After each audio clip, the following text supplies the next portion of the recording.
I've got an itch I can't scratch, I'm missing a piece that completes a whole part of me, an open wound scar to see. Everybody come here, gather round, welcome to the freak show, the best in town. What the hell's wrong with me? I don't get along with anybody, honestly.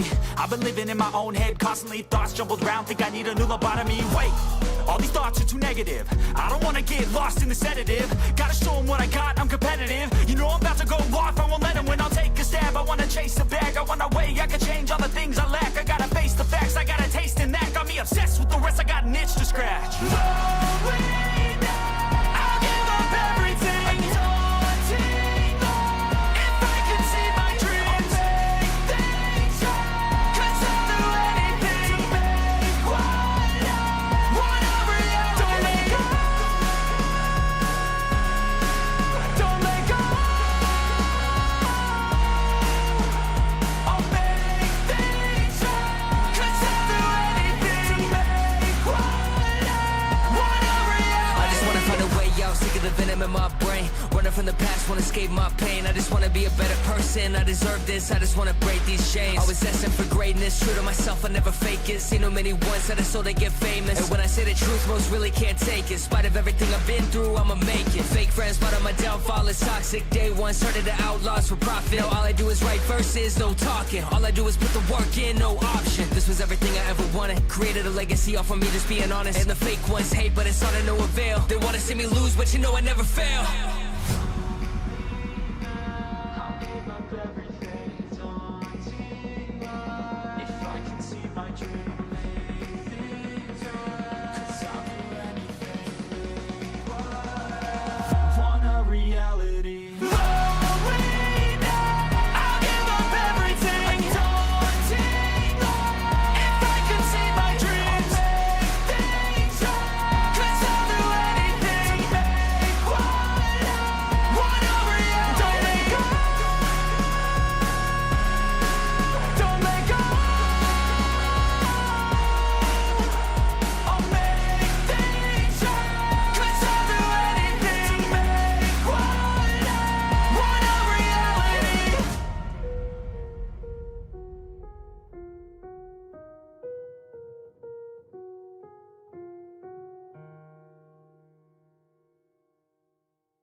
I almost disconnected the stream by accident.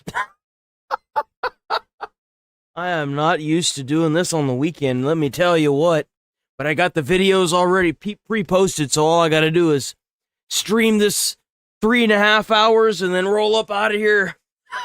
I am not used to that. Yeah, I don't have all the lighting set up because on the weekends I charge it all. Because, the disc lights are all, rechargeable batteries.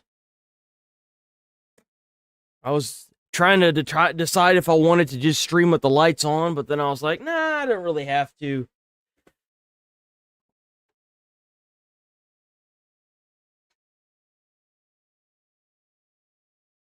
Yeah, that's better. But yeah, we doing pretty good. We doing pretty good. Boys, let's get it.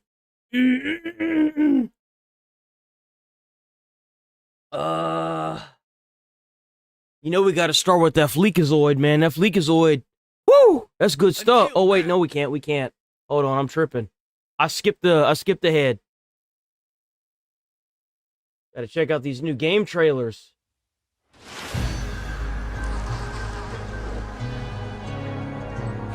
Ooh, what's this? Oh, let's go. What is this? Hope we doing good this morning.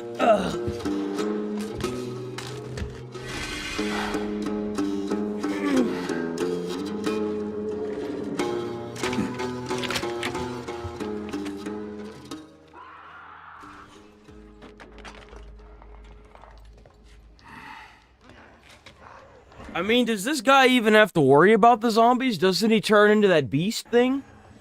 I haven't played this, so like...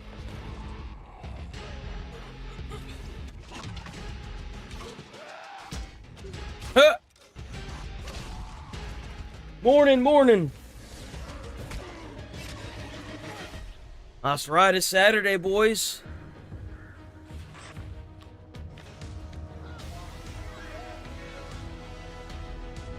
That's right. Good weekend. Good weekend. Best weekend. The heck is going on here? Oh.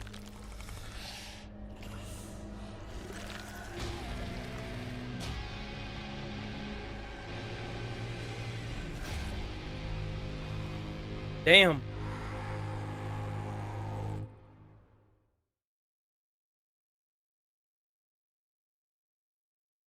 What the fuck is this?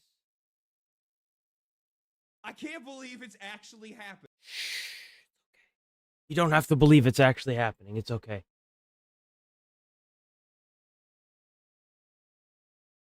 What the fuck is this? I know I'm gonna hate this. I know I'm gonna hate this. Just by looking at it, I can tell I'm gonna hate it. What is this? History of the world. Yeah. Thank God I'm on the crazy. I don't even know if that's a game. That looks like a show. Ooh, I'm so excited. As soon as I'm done with stream, I'm gonna watch the next episode of the next 2 episodes of Invincible. I'm so hyped. I like to kind of say it along with the character. If you haven't seen the Invincible TV show at all, absolutely recommend it. Your ass down. Titan's a really interesting character because, like, he's a classic Invincible villain, but he's not really bad. Yes, he's been, like, petty criminal. Yes, he's, I guess, running a crime empire, but he is sort of, like, doing it for not horrible reasons. Titan's doing this for the people that he wants to protect, and that's his family. He's very intimidating, and he's sort of the badass, but he's got a code. We have simpler environments like Titan's Penthouse. Titan's Penthouse is one of the few arenas that we want. When you first pop his Super 2, you know, he rocks up. When that happens... The only problem that I see with this game, it doesn't look like a very good fighter game, I'm not gonna lie. It just doesn't seem right. The TV show's great, though. I definitely recommend the TV show. Ew, Black Ops? Disgusting. Don't care. Ooh, ooh. So I got the 20th anniversary Jaws set coming in. It's got the boat and the shark. Oh my god, I'm so I think he gets in today. I'm so excited for it. W Jaws, by the way. Why'd they have to make it a retro game? They couldn't have made like an actual... Yo, just imagine how awesome it'd be to have like an actual Jaws game. Like, you know, on Unreal Engine 5, the whole works. Gather resources.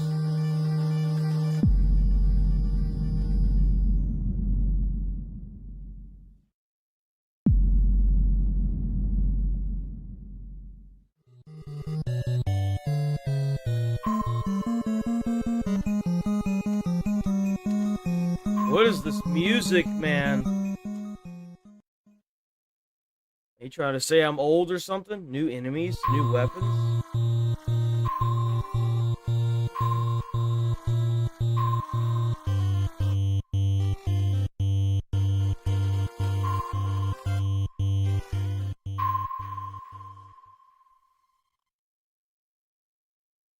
Yeah, it is. It's just like old school Nintendo, man. That's fucked up. How could you do this to me? How could you do this to me?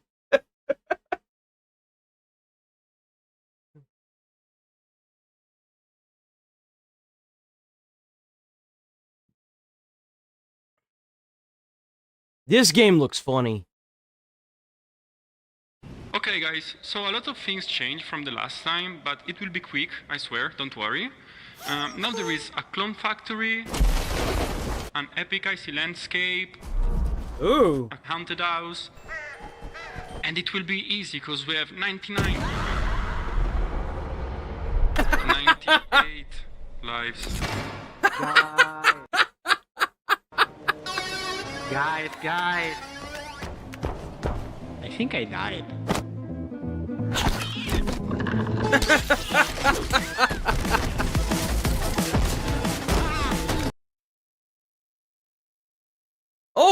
Oh, bro got snapped up by the plant. Oh no.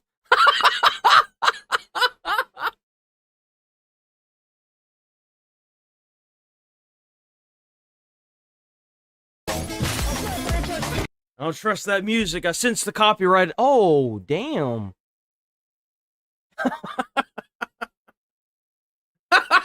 No way. He got killed by the icicle? The icicle, huh? Can't even have that.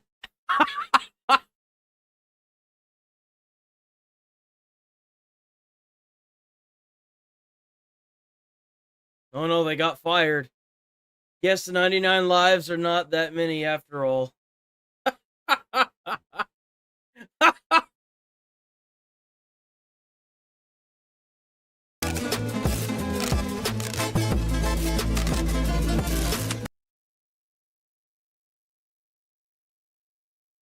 Yo, W developers, that was a good one. That was a good trailer.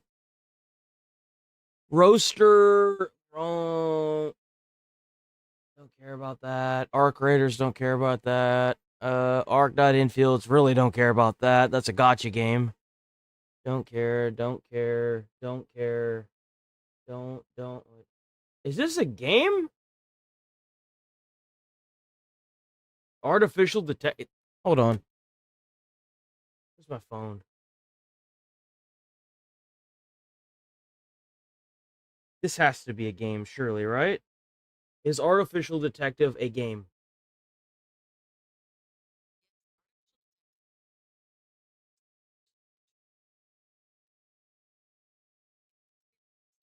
It's an action. It's a third-person action adventure game. Hold on. Watch me be completely wrong about this game. Just take care of your little freaking robo-zoo and let me do my thing. Ooh, hold on, wait a minute. Hold on, wait a minute.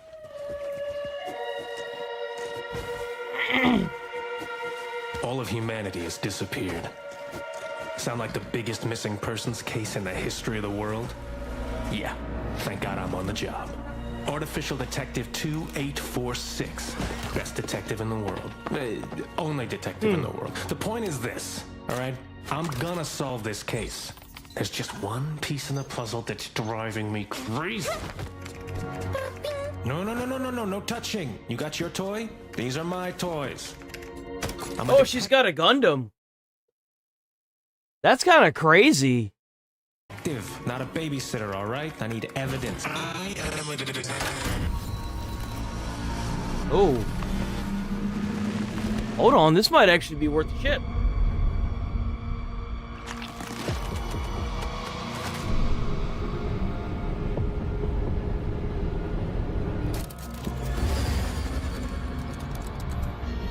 What the f...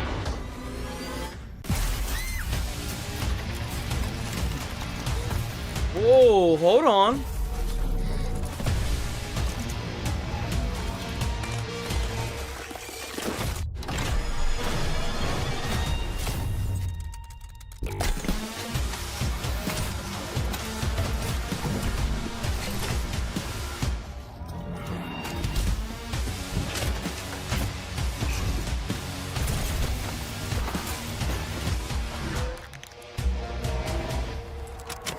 Alright, I'll admit it when I'm wrong.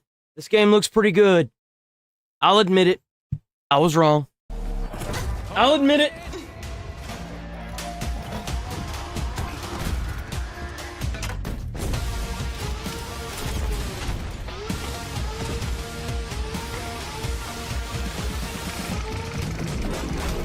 Oh.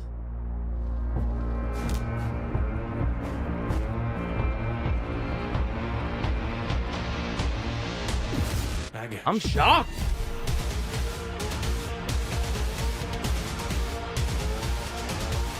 That's crazy. That's pretty good. I'm kind of surprised. I almost didn't watch that trailer. That was good.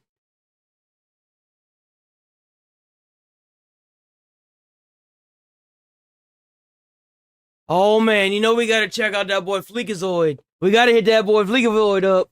Oh, That's my job. He's talking about the number one, the most controversial game of the year, Crimson Desert. No. Until now. That's my job. Everybody's getting off the hype train. Good. Get off. Joke's on you. I have been enjoying the absolute dog shit out of Crimson Desert. Anytime I get the chance, I'm playing this game. I'm already on like chapter, I think the story missions are crap, but the gameplay, I don't know what it is. Once I got past the jankiness of it, and they updated it a little bit, oh man, I've had no complaints. The bosses are so easy too. The only boss that I even remotely had a hard time with was the gorilla. That was it. I don't know what the big deal is. Freaky shit. No story, all gameplay. The hype train's accelerating. Get off. That's what I'm saying. Tuck and roll. Because I'm on some low cortisol shit now. Hey, you gotta get that low cortisol. Now, so far, every game this year has disappointed me, except Neo. We'll talk about that next week. Code Vania was bad. Requiem made me do this for the first 6 hours before I could do the good part of the game. What do I do? What the fuck? On the third day of Crimson Desert and Lego Batman is all I got left. I can't let the hype Lego Batman, really? Yo, I might have to check Lego Batman out. If Leakazoid's on board with Lego Batman, I'm gonna have to check it out, huh? Derail. Besides, what am I gonna do? It looks like a decent Batman game, that's why. It doesn't, from what I understand, it doesn't play like a standard Lego game. It plays like a good Batman game. To the opinion of people on Twitter about this game, they say Crimson Desert is ass, then go, oh, but no, AC Odyssey is great. I actually think that Assassin's Creed Odyssey is a lot like Crimson Desert, and that's kind of why I fall in love with it. I love Assassin's Creed Odyssey. In my opinion, it's one of the best Assassin's Creed games I've ever played. I've played the original collection. I thought they were ass. And and the reason for that is because I played Infamous, which is a superhero game that has pretty much the same mechanics, and it was way more fun than Assassin's Creed. But then I played Odyssey, and oh my god, Odyssey was amazing. I have been wanting another Odyssey-style game from Assassin's Creed for years. I thought Valhalla was going to be it. It unfortunately was not. You like playing butt pirates with Pythagoras. But I think that's why I was able to click with this game so well, is because Odyssey's mechanics are a lot like Crimson Desert's. Parents won't be any more disappointed than they already are. I can say anything into this microphone. Florida, peppercorn, butter. I started reading Berserk recently. I'm getting big frog and toad vibes from this one. I'm free will maxing. Crimson Desert looks like the game of the generation. If Jesus came back on the same day Crimson Desert releases, I'll catch the third coming. Flood the Chuck E. Cheeses without me, J-Man. Crimson Desert's only happening once. I'm on some hope core shit. Most new releases are 10-hour games stretched into 1,000 hours. This looks like a 1,000-hour game packed into 100 hours. I think I get this feeling because Crimson Desert was built as an MMO originally, but then they condensed it into a single-player game, removing the cash shop and adding even more content to be W decision. locked through gameplay instead of MasterCard. You wouldn't catch Tencent doing that. If Tencent started doing that, they'd turn into 10 pennies. Give me some! Take it back! My big problem with this game is that they want me to think. I don't know what that is. I've never heard of the Berserk series, so that's new to me. The Koreans did not give us a single tutorial. Good. I'm a dumbass begging to be lost. Give me something to overcome. Yeah, that's like the best part of the game.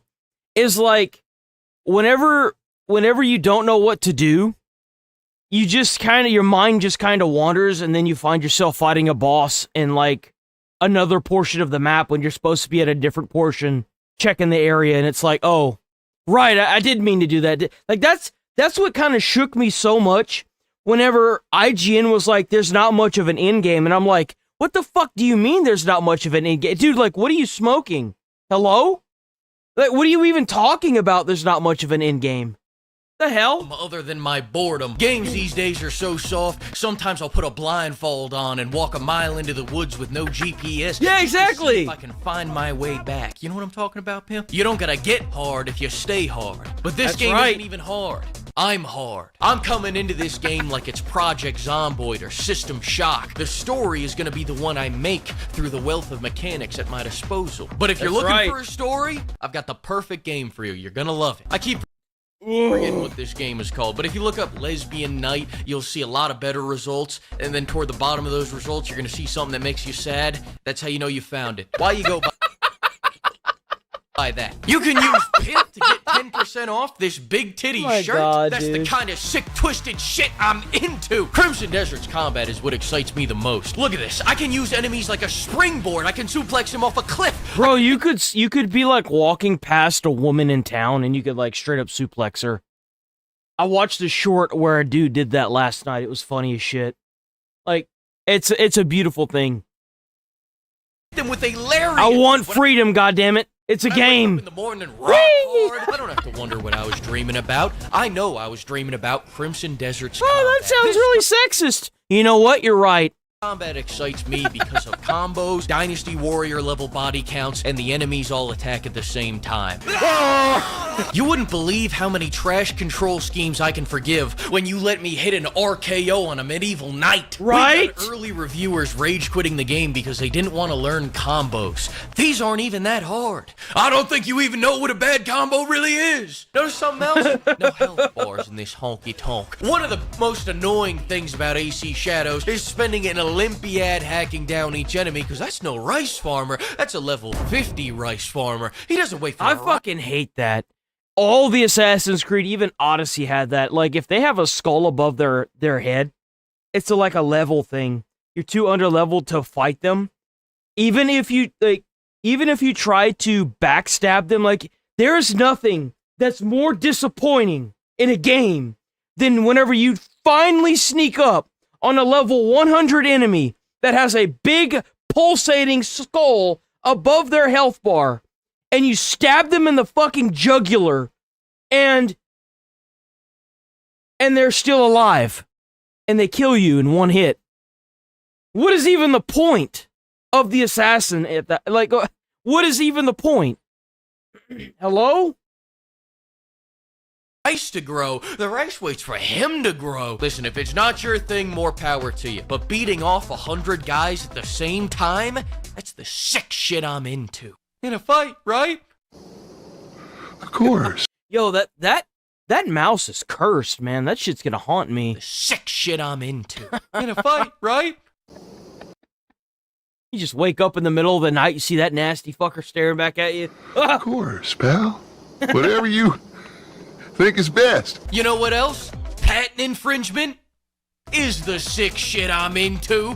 Crimson Desert takes so much from so many different games. It's like those Newground games where you play as Mario shooting strippers. It reminds me of this little game that asks the innocent question, what if Pokemon had slavery? Some are coming to this game looking for a story. Some people should be pushed off for stories. Don't come to me talking about this story bullshit when I'm suplexing a man off a cliff. You want a story? Read a book. I bet you shit talk Pac-Man because there isn't enough daddy issue subtext. That's what Miss Pac-Man is for. Now this game focuses on gameplay over story. No, fuck, God, oh man, what am I gonna, why God? Most movies don't even have good stories. Let's focus on what matters. I just found out we can play rock, paper, scissors. This could be a 2,000-hour game. Let's play rock, paper, scissors. You guys are gonna hate me. You guys are gonna fucking hate me. So, at the camp, there's a camp that you get, and there's kids that are being trained. So, like, I get through accepting a side quest, and they're standing there and they're doing their little fight moves. And I just get on my horse and I mow them over. And then I just keep going.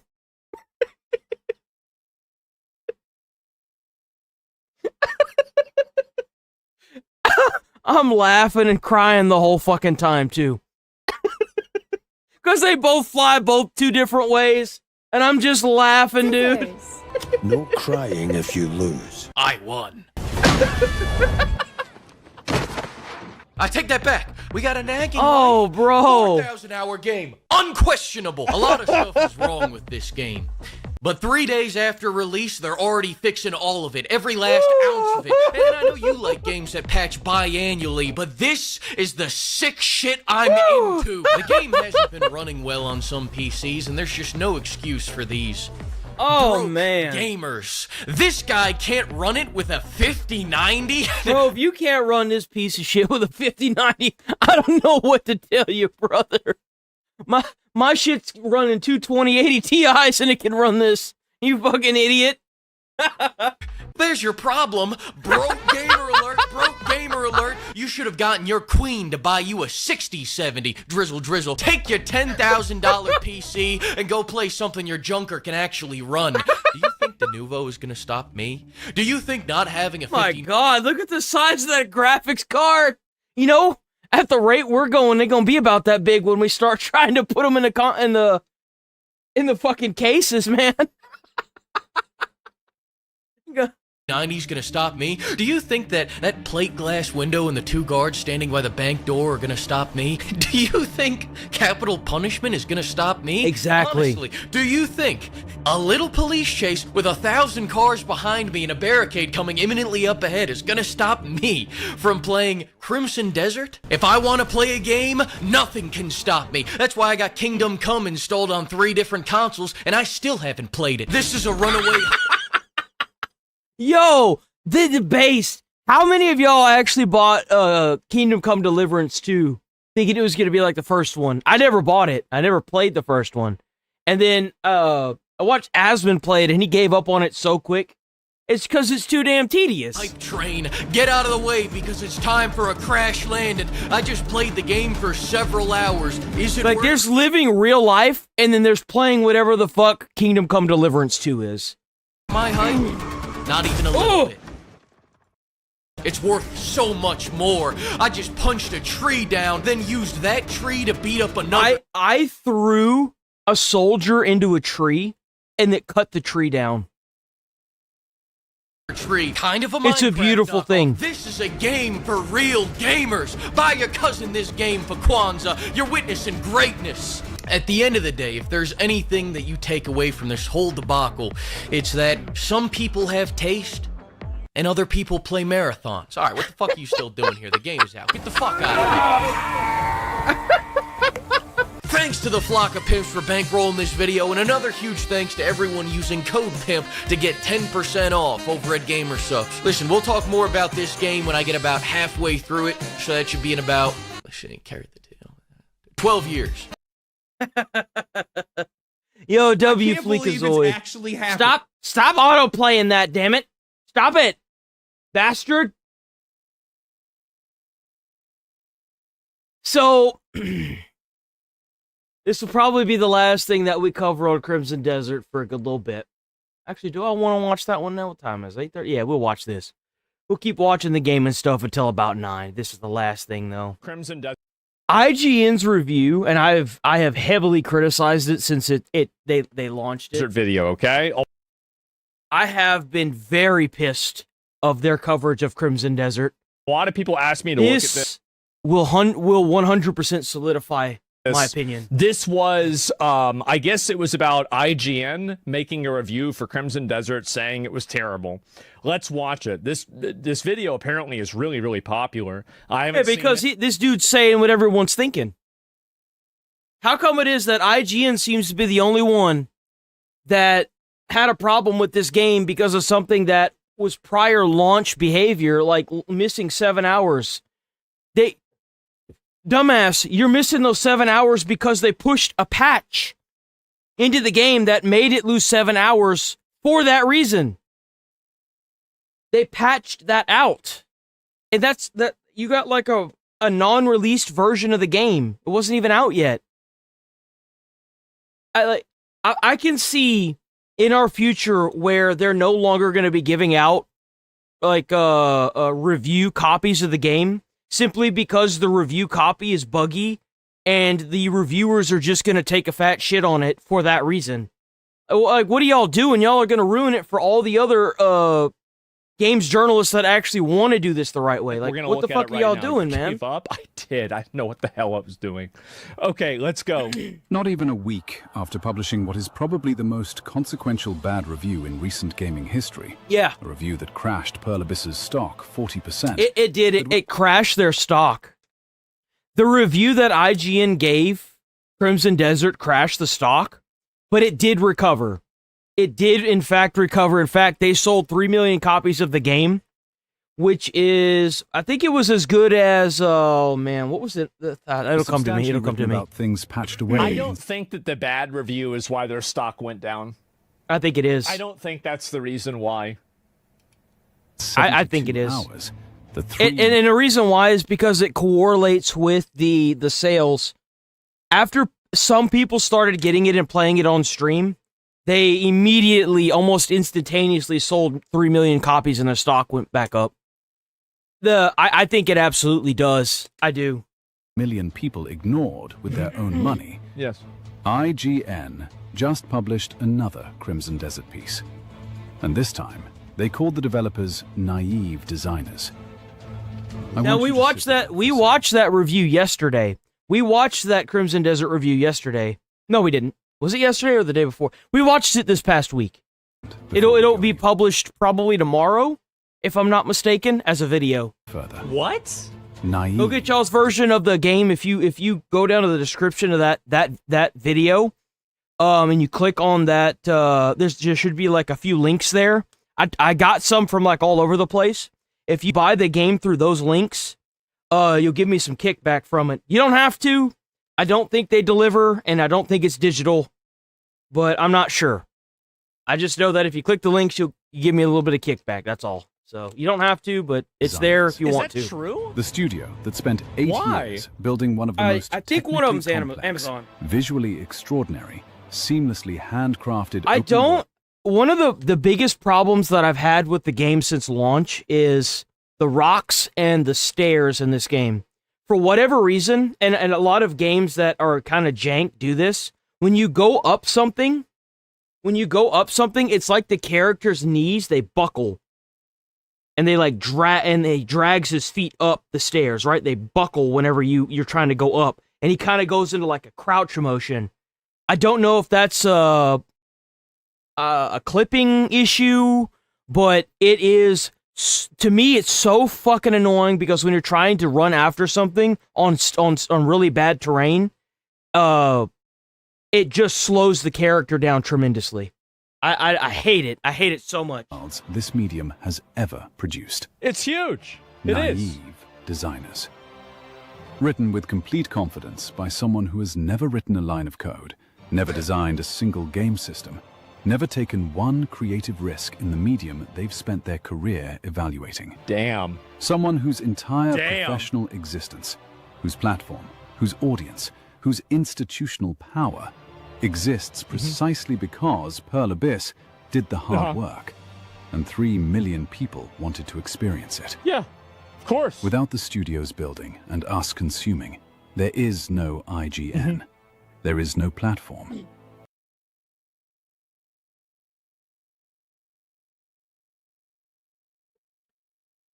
You're still in that same outfit, Jesus dude. You know what's crazy is that every day after I get done with stream, I go out and run on the balcony for 16 minutes. I dress out in a different attire. I go out and run for 16 minutes, and then I take a shower. And then I put back on my clothes, yeah. You know why? Because it's fucking expensive to bring the same set of clothes to the laundromat if I only wear it once a day. It's expensive. So yeah, I do. But you know what I'm not? I'm definitely not filthy.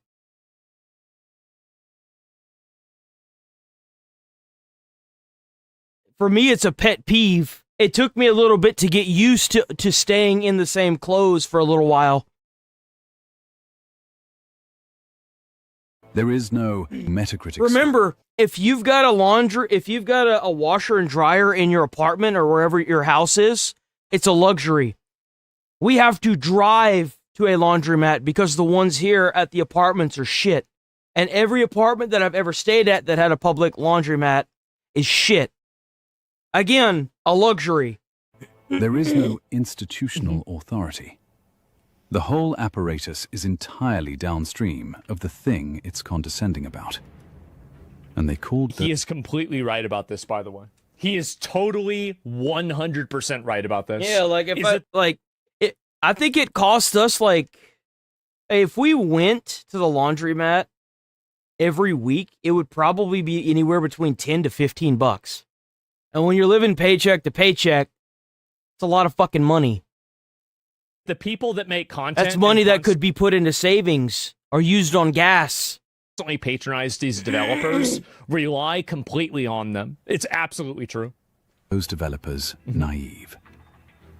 So I want to ask very a obnoxious. question nobody at IGN seems to have asked before. Where are you going to hang the clothesline at?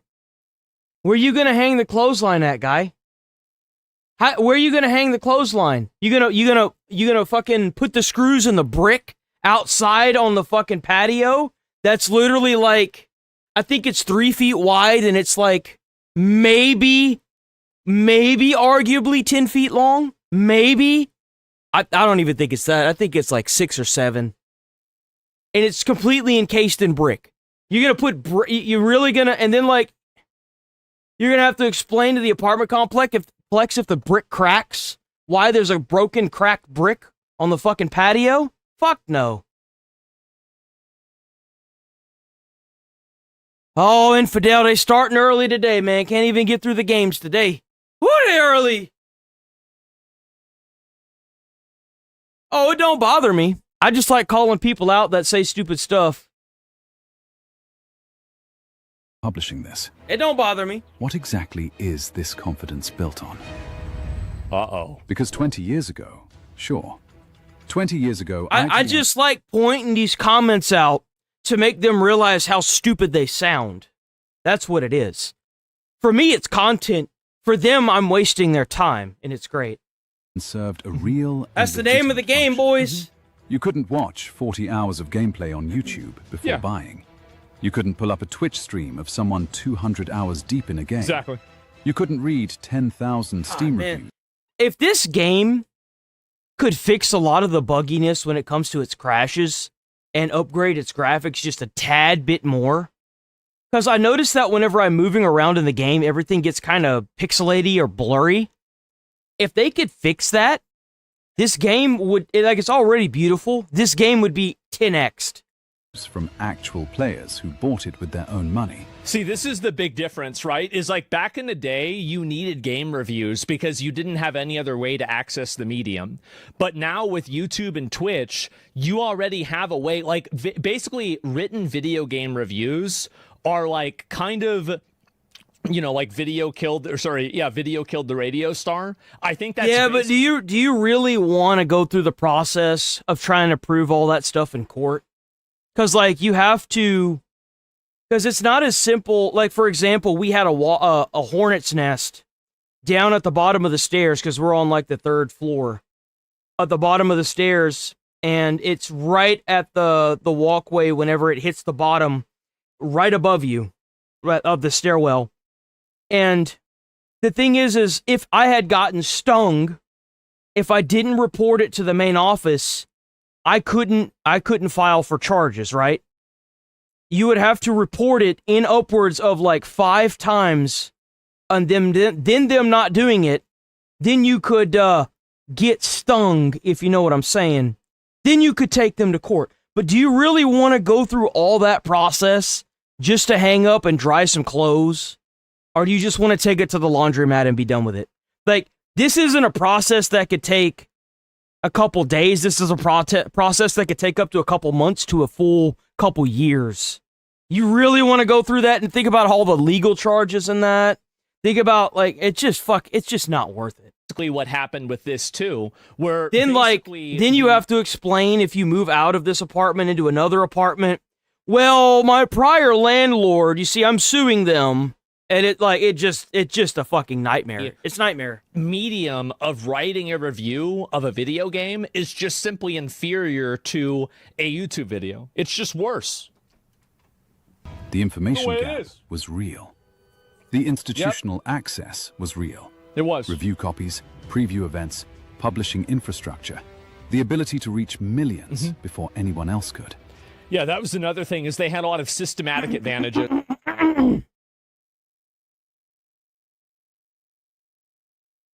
You're too hated to watch. Stop talking about what others are in chat. Stay on topic. Well, this is my stream. Okay. I'm going to do what I want, when I want, however much I want. Unless it violates terms of service. So if you don't like it, then you could go watch somebody else, or better yet, you can just go watch the video. I mean, just go watch the video. It's my stream. Just like they had access to earlier builds, they had access to developer interviews, everything like that. True. Big true. Now, I will agree with you that I've been pausing quite a bit. I'll agree with that. A genuine foundation, and it earned its place in this ecosystem. Yes. But what is that foundation in 2026? It doesn't YouTube exist. exists. Twitch exists. Steam exists. The entire... So in this, he's talking about how games journalists like the IGN reviews and other Game Rant, stuff like that, they were able to thrive in a time where YouTube, Instagram, Twitter, TikTok, Twitch, all that stuff didn't really exist, so you had to go to these review sites. But now, with gamers being able to get their hands on early access versions of these games and playing them on stream for everyone to see and come to their own conclusion, they don't really need games journalists' reviews in order to make their decision on if they want to spend $70 to $80 on a game. That's what he's saying here. Information monopoly that justified... I'm explaining that so we can move past it, because this section is a little publications couldn't... Virtue of working at IGN. No asymmetrical information. No technical expertise. What this boils down to is, what makes you the... Who says that a college degree that you may or may not have determines whether you can decide if gamers are going to like a game or not? That's what this section is. He's talking about how, if I'm remembering right, based on what the first few lines that I've heard, what in your college degrees will make gamers side with you, that will make if you make a determination if a game is good or bad? Nothing. You don't have to listen to these games journalists. You could watch somebody play the game and come to your own conclusion now. You don't have to sit here and take the advice or the review of somebody that clearly didn't play the game because they've played other games like Odyssey. And I know that the guy that played the IGN review for Crimson Desert didn't play a Souls-like, because the thing is that I've played a lot of the bosses in the main story and some of the side quest stuff. The bosses aren't even that hard. They're not hard at all.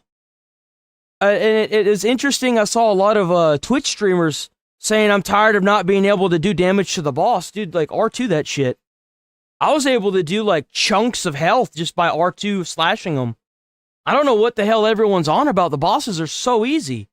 I had a harder time with the Black Myth Wukong bosses. No game development experience. Gamer to gamer. He thinks he's more qualified to evaluate this game than the people who bought it, played it, and loved it. More than that he's more qualified than anybody else. I think that one thing that these review websites should stop doing is they should stop the DEI representation of critic reviews.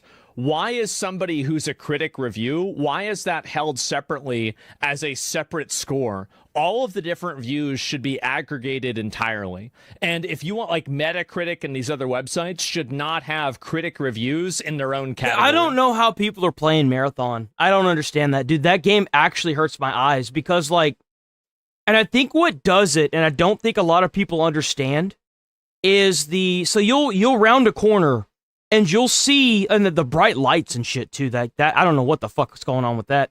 But whenever you round a corner and you look at the wall and it's got the little wording in the bars, and you've got that bright neon backdrop with like the the white or the black lettering, your eyes, out of I don't know, I don't even know, impulse, automatically try to read what it says, and they try like your eyes try to focus on it, and it hurts your eyes every time someone rounds a corner decently fast, because your vision isn't on the hallway, it's on trying to figure out what the individual lines say on the walls.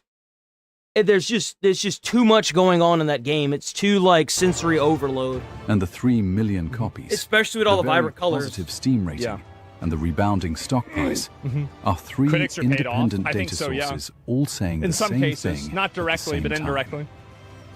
That's what this video is about. Not just the bad review, we've covered that. Not just the face-saving follow-up piece they just published, yes, though we're going through it in detail. It's about the specific quality you see, like of this. arrogance. See, this is a good example of what I was talking about. I don't know if it's just because everything turned to shit for whatever reason. But a lot of the game will look like this sometimes. It just kind of happens, at least in the console version. It just kind of all blends together when you're moving. That makes both of those things possible. That's one of the big things, is like it's the arrogance and the assumed Like right now, you sense- see how he's got it paused? A lot of the game looks like that. It just doesn't look, it looks really rough around the edges. of authority that these people have. And I think that's one thing that people hate the media entirely for. It's not even just specifically about video game media. I think it's about all media, where like you have people that are in these positions as news reporters or as, you know, an actor or like, you know, a comedian that think that they have the position that they can dictate to you what is right and what's not. Right? Some people study journalism and may have more credentials to be a reviewer, but that launch was legacy gaming media manufacturing informational chaos and calling it criticism. I disagree with this. I think that a lot of the systems and the controls were bad.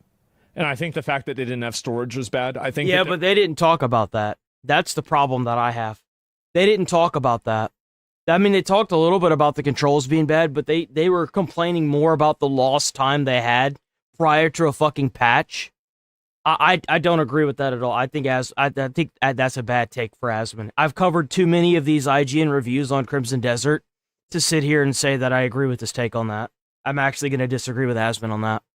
Because we reacted to the prior IGN review before its launch and the new IGN review, and they just keep complaining about the same bullshit that doesn't even affect the launch day gamers. And they gave it a poor score because of that. I don't agree with that. There were a lot of things that they should have had like an idea about, and they didn't. I disagree with that. I think absolutely it was problematic at launch. That's why they fixed it, and they came out with an apology. Now, if he's talking about the game itself, sure. But I'm specifically targeting the IGN review. I don't agree with anything that they said in the IGN review. The bosses are easy as long as you've got the correct gear, you've been focusing and leveling up your gear. There's not really a leveling system to the game. You have to collect resources in order to level your gear and your sword up. But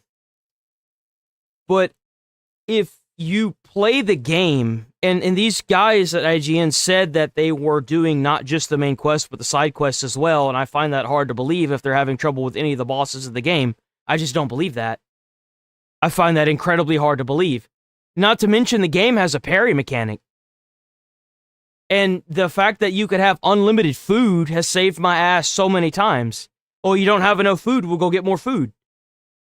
You literally have unlimited health. This game is fucking easy.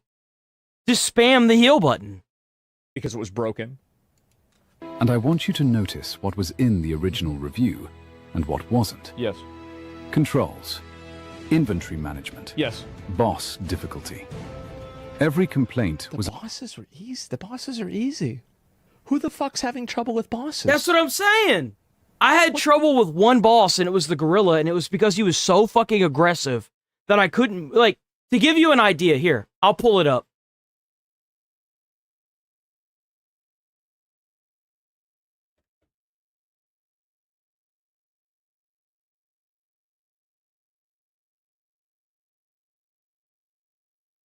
Oh shit, whoops. boss. Crimson. It's 3 phases, too, and every phase is harder than the last. Shit sucks. Please, you know what? You know what? I'm not going to do that. I shouldn't do that. I do not have permission from this person. I don't want to deal with that. I don't want to deal with that at all. Never mind. Let me just go on and play this. Let me just go on and keep playing this. Let me just go on and keep playing this. Surface level friction. Oh my God. I don't want to deal with that copyright strike. No, thank you. I don't even want to deal with that. Yeah. I'll Pearl pass. Abyss did it in 72 That's the last hours. thing I need to deal with. It was What great. was never in the review? The artistic vision. The sheer technical achievement of a seamless open world at that scale and beauty. It is seamless. Original design philosophy. None of the things that will still matter about this game in 10 years registered. Just the surface. Just the stuff that was gone before the review was even cold. And now look at what this follow-up piece is actually doing. It's like the IGN review, in a way, seemed like they were almost trying to punish Pearl Abyss for not giving them a more stable review build. Like, if you actually looked at the review itself, like, a lot of them talking about it were just complaining about issues and friction points they had with the review build. It's talking about the post-launch patch.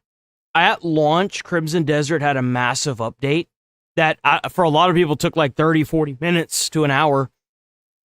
IGN got their hands on the post-launch, but then they updated it to that, and then they lost 7 hours, and that was the only thing they were crying and bitching about, and it's like, but that's not going to affect anybody that gets the game on launch. Stop bitching about it. No one cares.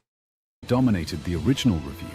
The controls, the inventory. This review isn't for you, dumbass. It's for every other gamer out there. Boss difficulty has been patched away. So the rocky launch framing has quietly shifted to the one thing patches can't touch. Yeah. A graph that made me stop reading and just stare at my screen for a moment. Game was pretty shitty. It worked. Framed it. Rocky launch. Still standing. Still confident.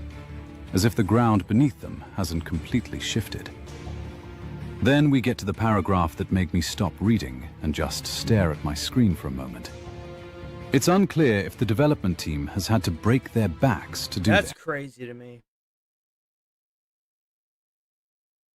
That's crazy. That's insane to me.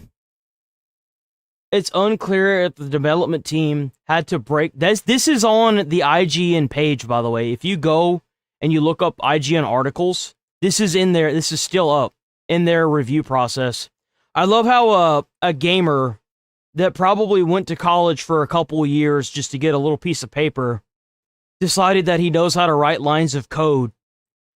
The amount of content that is in this game is insane. They're saying that the main story, this is from IGN's mouth, is 100 hours long. That's just the main story. That's not the rest of the map. I'd say that I'm like 2/3 of the way through the story. And I've barely opened up the map. The map is huge. The environment is massive. The amount of animals and environmental, like, enemies that are around are immeasurable. Like, there are enemies that I'm still finding. There are bosses everywhere. There's side quests everywhere. You beat a mob that's owning a town, and you unlock more side quests. It's unclear if the development team has had to break their backs to do it took them 5 years to develop this game. What are you talking about? And then how quickly they pumped out there are 3 updates after it's launched that fixed so many problems that were wrong with the game. They actually listened to what the gamers were saying, and they fixed it. A lot of the problems. There's still a lot that needs to be fixed, but how do you pull this? The reason why groups like IGN participate in the character destruction and the media destruction for something like Crimson Desert is because Crimson Desert doesn't represent what they want video games to push a message about. It doesn't have, like fucking Western critical themes against authoritarianism. It doesn't have, different types of representation, whether it's of women, whether it's of, gay people or black people or something like that. And I think that's the reason why they rate these games down. And I think that... Oh, no, they do it because they've got a checklist.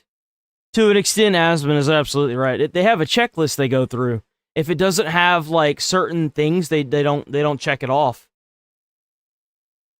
That's the thing, is that these people have rated so many games that they're trying to treat it like it's an average everyday thing to have a game that's this massive come out, and then claim that they didn't break their backs to make this game. I'm happy to know that IGN's also making their own games, developing their own games, sourcing out their own codes to make their own game.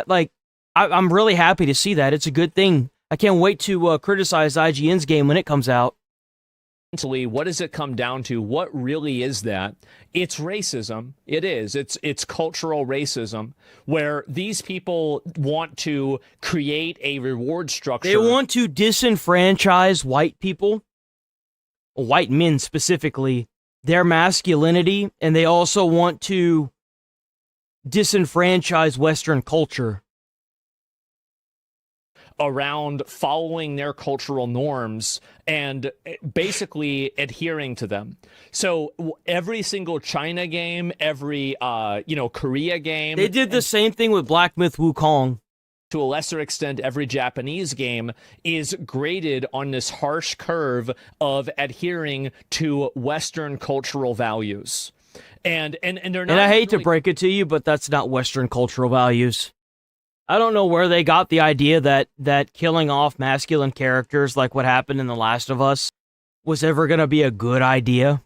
Whenever you have somebody that's been around in a game series for as long as they have, or like, for example, a great example is the God of War trio, the original God of War games, and then you compare it to that westernized slop fest that is the new God of War that was released in 2018 and then Ragnarok.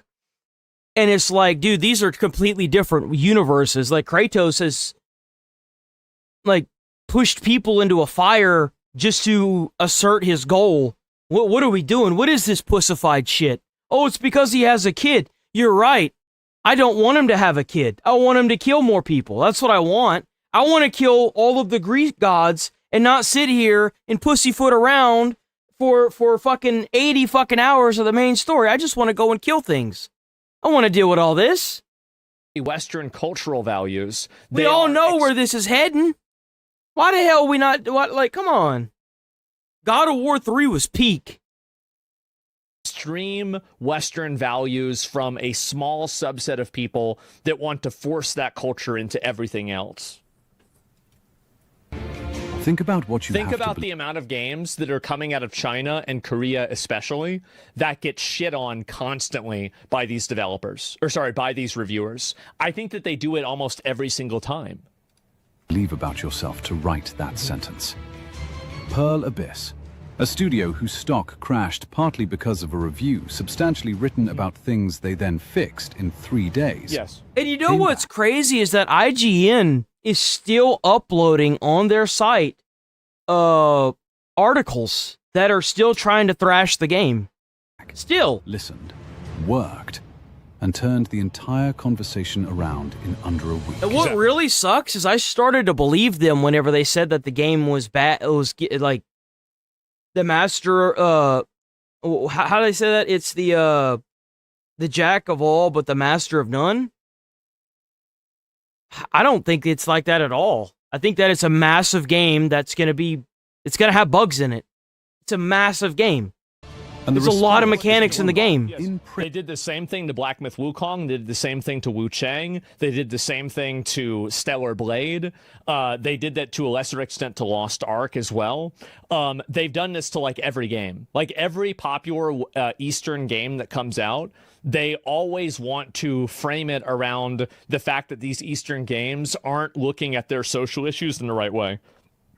Where Winds Meet, that's another good example. You're right. Yeah, they do it constantly. It's a very common whether they thing. had to work hard to do it. That's Crimson not Desert, the game's Crimson Desert. neutral. That's a power move dressed up as a throwaway clause. They're trying to. They're trying. It's the kind to, of We're sentence gonna- that lets you condescend to someone while Exactly. maintaining complete plausible deniability about. We're gonna pause this one. We'll come back to this maybe tomorrow. It's a big chunky thing. Time to move on. Gotta move on from it. Oh man. So I figured out this guy's name. I think it was Robert. It's like Robert something. What was the name of the queer attorney that got taken down in court for yelling at the judge? Viral video. It was like Robert something, right? Rob Hopkins is his name.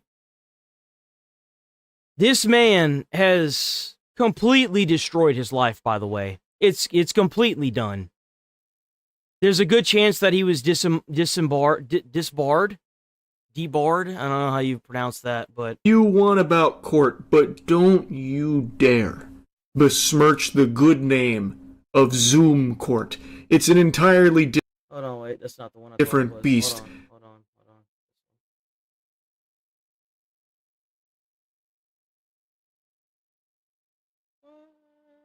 Oh, you know what? Hold on. I know where it was. Hold on. Right here. Right here. Meltdown cost them their career, where the body cam makes it much worse. Right idea, wrong person. As the internet is asking why W Decoy, go check out Decoy on YouTube. Hell yeah, Decoy. this guy demands he be arrested by a female officer, as the attorney began arguing with the judge, quickly getting overly emotional.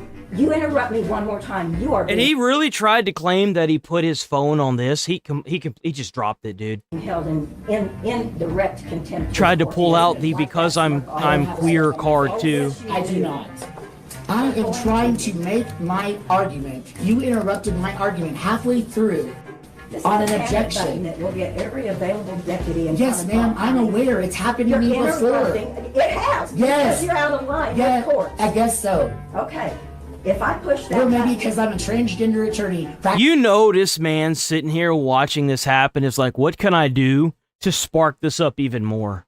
What do I need to do to make this man go completely crazy? Practicing all over the state. I don't know what you You do, ma'am. It's You cannot act like this to a judge. I do not know. In the courtroom too. It was one thing whenever he did it privately. How long has this man been an attorney? And he's sitting there. How many judges has this man been in front of that has allowed them to talk to them like this?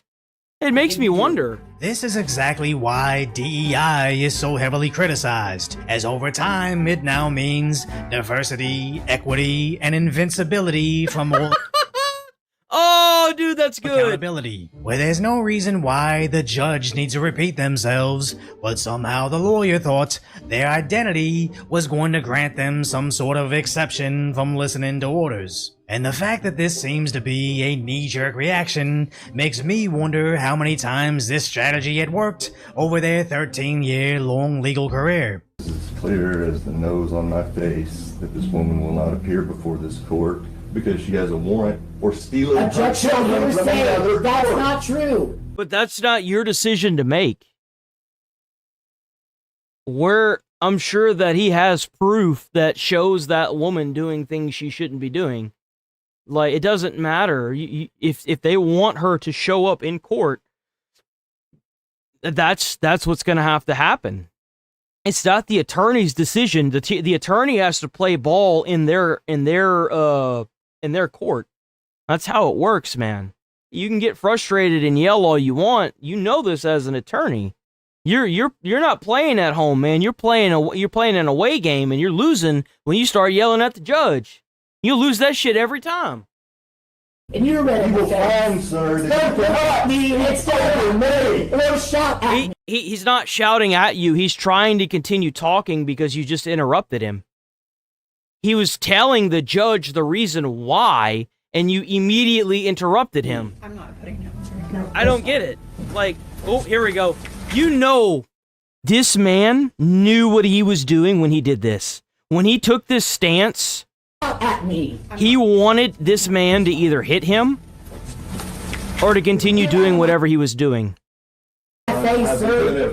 Get out of my face, sir. Get out of He's smiling. You can see him smirking. my face. You should leave this guy. Get out of my face.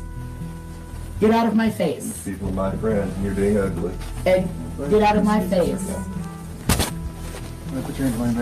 Why?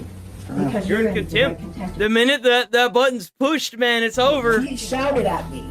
So basically, he screams at the judge and opposing attorney, but when faced with the consequences of their own actions, he's still screaming. No, he's shouting at me. Now, you expect lawyers to lie, but not about something everybody just witnessed a second ago. It's like they've never faced consequences their entire life. Do not hurt me. Do not hurt me. I love this mentality, man. All the body cam videos we watched on this channel that y'all stuck around for, so many of these people, if they would just stop flopping around like a fucking flounder that just got on land, they wouldn't get hurt. All you have to do is, if someone tells you to put your hands behind your back and they're law enforcement, what should you be doing? Yes, sir. Put your hands behind your back. Holy shit, you didn't get hurt. They can adjust the cuffs to where it doesn't hurt. You're not struggling. You're not going to be out of breath.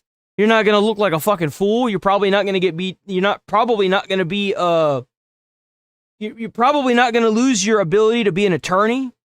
Like, oh, by the way, this man he had a failing attorney company that he did indeed shut down. He shut down, went out of business. Do not. Are you throwing me over this? Stop resisting. I'm not resisting. Okay. Put your hands behind your back. Stop resisting. But whenever I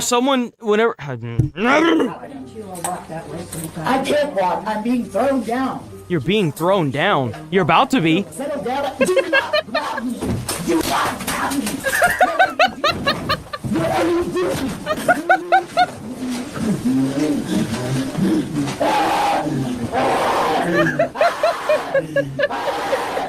As the body cam makes it much worse.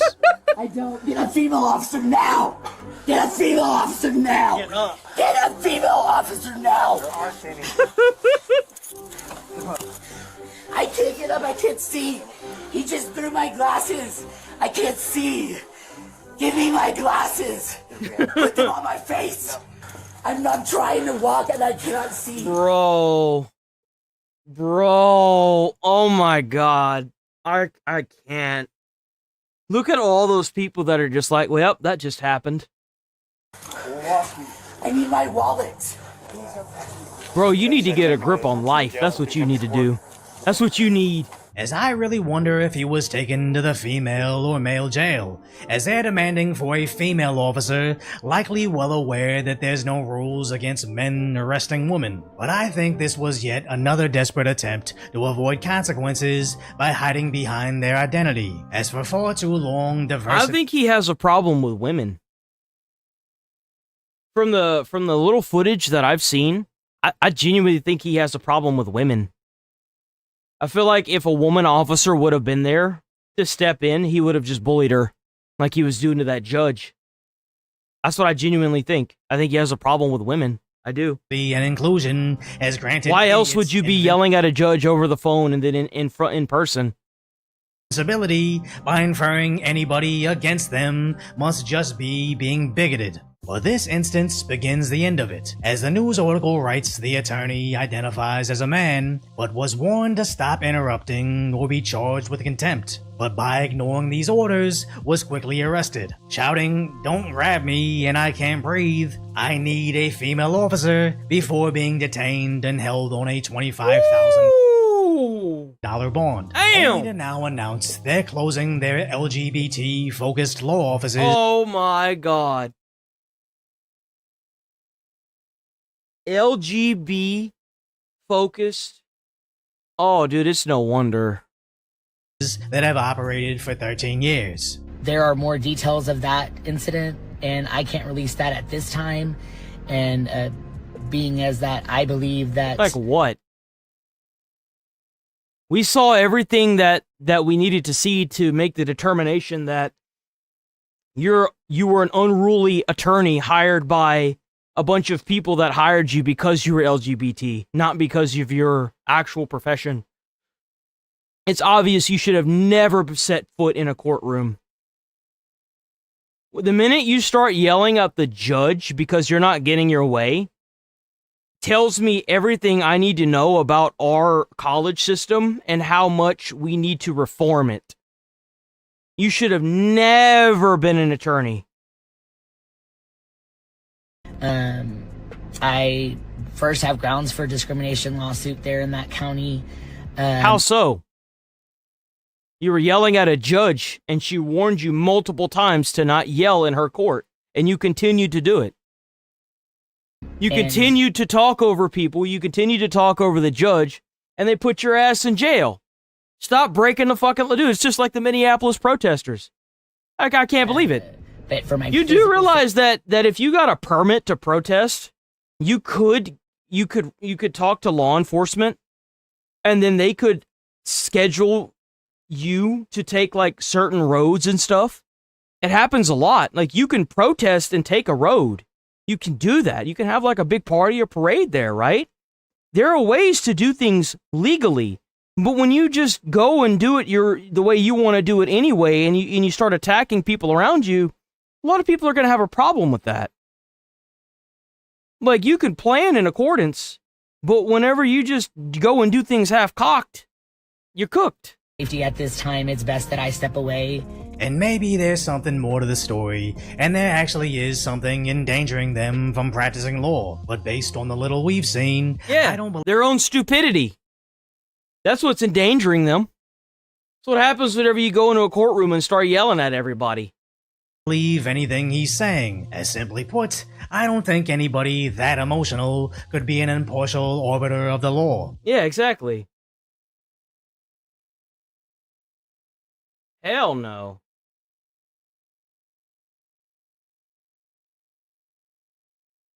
This. We've heard of third worlding first world countries, but have you ever heard of first worlding a third world country? I'm not what happened to me. This is El Salvador.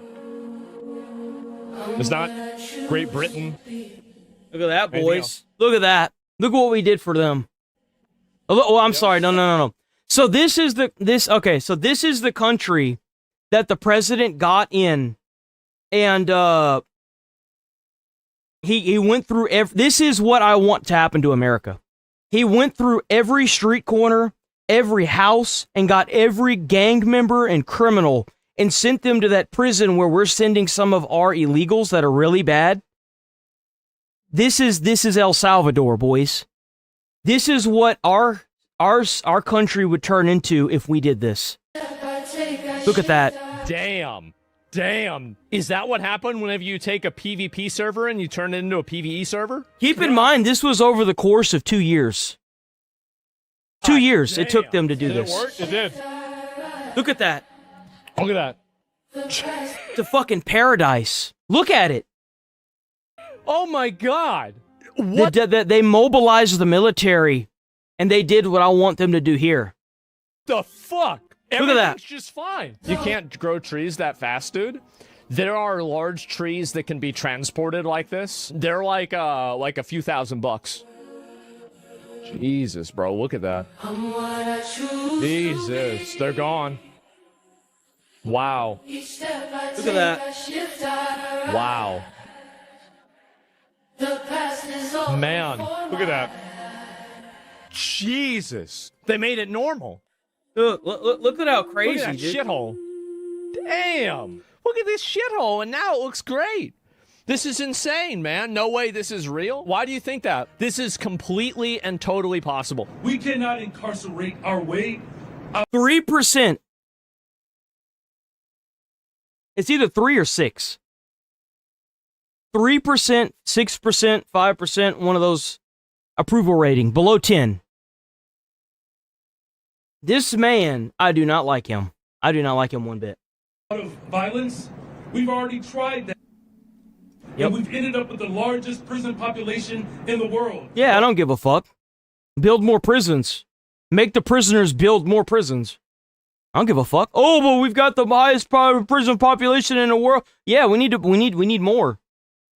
Yeah, buy Epstein Island and turn that bitch into a big maximum supermax prison. About solving the problems of crime and violence, the addiction on jails and incarceration in this country. Bro, we need death races. That's what the fuck we need. Except they don't get to leave. We have moved past that. It is. You want to go around and kill people in a civilized society? Well, I guess you're gonna be driving a truck now, bitch. It is immoral. It is unholy. Hey, immoral. You know what's immoral? Is whenever you have a Ukrainian refugee that flees their war-torn country, comes here and gets stabbed in the neck by a dude that has a fucking laundry list of a fucking criminal history. That's immoral. Hell, that's just sad. Not the way to drive violence down. See, in my perfect world, people like this would be brought up on charges of sedition and dereliction of duty, and I would put them in jail myself. Yeah, you've got security around you. You never have to worry about this. You've got to make sure people have like a degree of accountability. Obviously, this is the president of El Salvador. You can literally incarcerate your way out of violence. That's precisely why incarceration exists. So here it is. Incarceration is, it's not just supposed to be this bullshit mentality of rehabilitation. You're not going to rehabilitate somebody that goes up and down the seaboard, up and down the coast and butchers 37 people. I'm sorry to say it, you're not going to rehabilitate that guy. Remember, he ate them too, okay? You're not going to rehabilitate this person. We can harvest him for organs, put him in a work camp, I don't know. But you're not going to rehabilitate that guy. Whether you like it or not, that's the truth. It's supposed to be a deterrence, okay? That's what prison is supposed to be. The punishment is supposed to be harsher than the actual doing the crime. That's what it's supposed to be. Here we go, murder rate. When you lose sight of that, you're asking for chaos and anarchy. Incarceration rate. So if you could see the graph here, you would see that as the incarceration rate is rising, the murder rate is actually falling. Oh wow, it went way down. That's crazy, and now it's below the United States. Who would have thought that putting people that kill people in jail reduces the amount of killing that happens? Now it's basically down to 0. When we arrested the gang members, they were killing so much people that we were the murder capital of the world, literally the most dangerous place in the whole world, more dangerous than Haiti. What do you have to do? You have to stop that. It's a no-brainer. You don't even need to have a big thought process. We got huge condemnations. Say an organization, we got a condemnation from them. And a lot of them were human rights organizations. And you would ask, but what about the human right of a woman not to be raped? I mean, what about the human right of kids to play or to be free or to, go to... That's exactly what I was saying when the National Guard was mobilized in D.C. and they were pulling all these homeless people up off the parks. Your taxpayer money pays for those parks, and you can't even walk with your son or daughter through those parks without fear of being attacked by a fent zombie. You have that right as an American, no matter what idiot's trying to convince you otherwise, to be able to walk up a park that your taxpayer dollars fucking paid for without having to worry about running into a homeless tent. It's your right. It's your money. You have that right. Park. And what about the human right to live or the human right to walk in the street? What about the human right to just be able to walk without the fear of being shot? What about the human right of being able to leave your fucking car downstairs and not having to worry about it being broken into over the fucking weekend? What about that? That's just a decent fucking human right, especially whenever you bust your ass 60, 70, 80, 90, 120 fucking plus hours a week and you can't even trust that your car's going to be down there when you go out the next day. Like, they were worried about the human rights of the killers. Who would have thought that if you put all the people that cause problems in jail, you don't have as many problems anymore? You can literally just flip the switch. Just flip the switch. You can't press that switch. It isn't that easy. You can't just do this. You just put them in jail. And it's black magic, I know.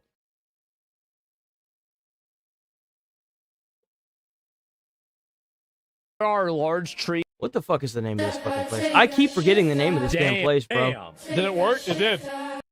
First worlding a third world country. This is El Salvador. El Salvador. El Salvador. I keep wanting to call it Venezuela.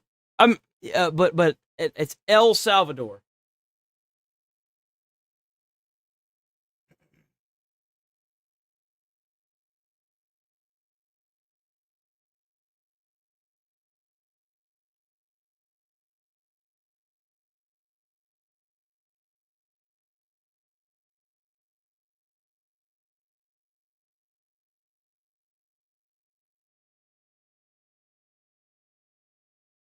The hell is this?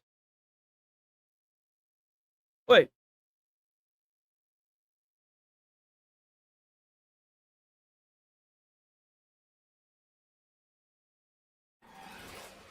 We got about. Oh my god. Oh, I've been seeing this. Yeah. Okay, I remember this. I haven't seen this video, but I what I'm saying is that apparently there's a bunch of teens that are running around in certain cities, and they're like attacking people. Like a big mob of like teens. 300 kids just running back and forth, jumping on cars, just fighting, taunting the police. And it got pretty bad to the point me and my team actually witnessed the little boy actually getting stumped out. Yeah, this is just one of the many videos of wild brawls happening in the deep blue city of Chicago. Authorities are now sounding the alarm on teen takeovers by issuing a curfew enforcement. So far, 8 teens have been arrested, with an additional 24 getting hit with a curfew violation. It's not just happening in Chicago. Take a look at our nation's capital, suffering from a similar teen takeover, which eventually escalated to gunfire. And earlier this month, Los Angeles also erupted into similar takeovers involving unruly crowds blocking intersections, performing illegal car stuff. This is going to get worse, by the way. This is only the beginning. Let me tell you why this is going to get worse. I was noticing it whenever I was growing up. It's even worse now because we know what happens if you go to college. These kids have nothing to lose.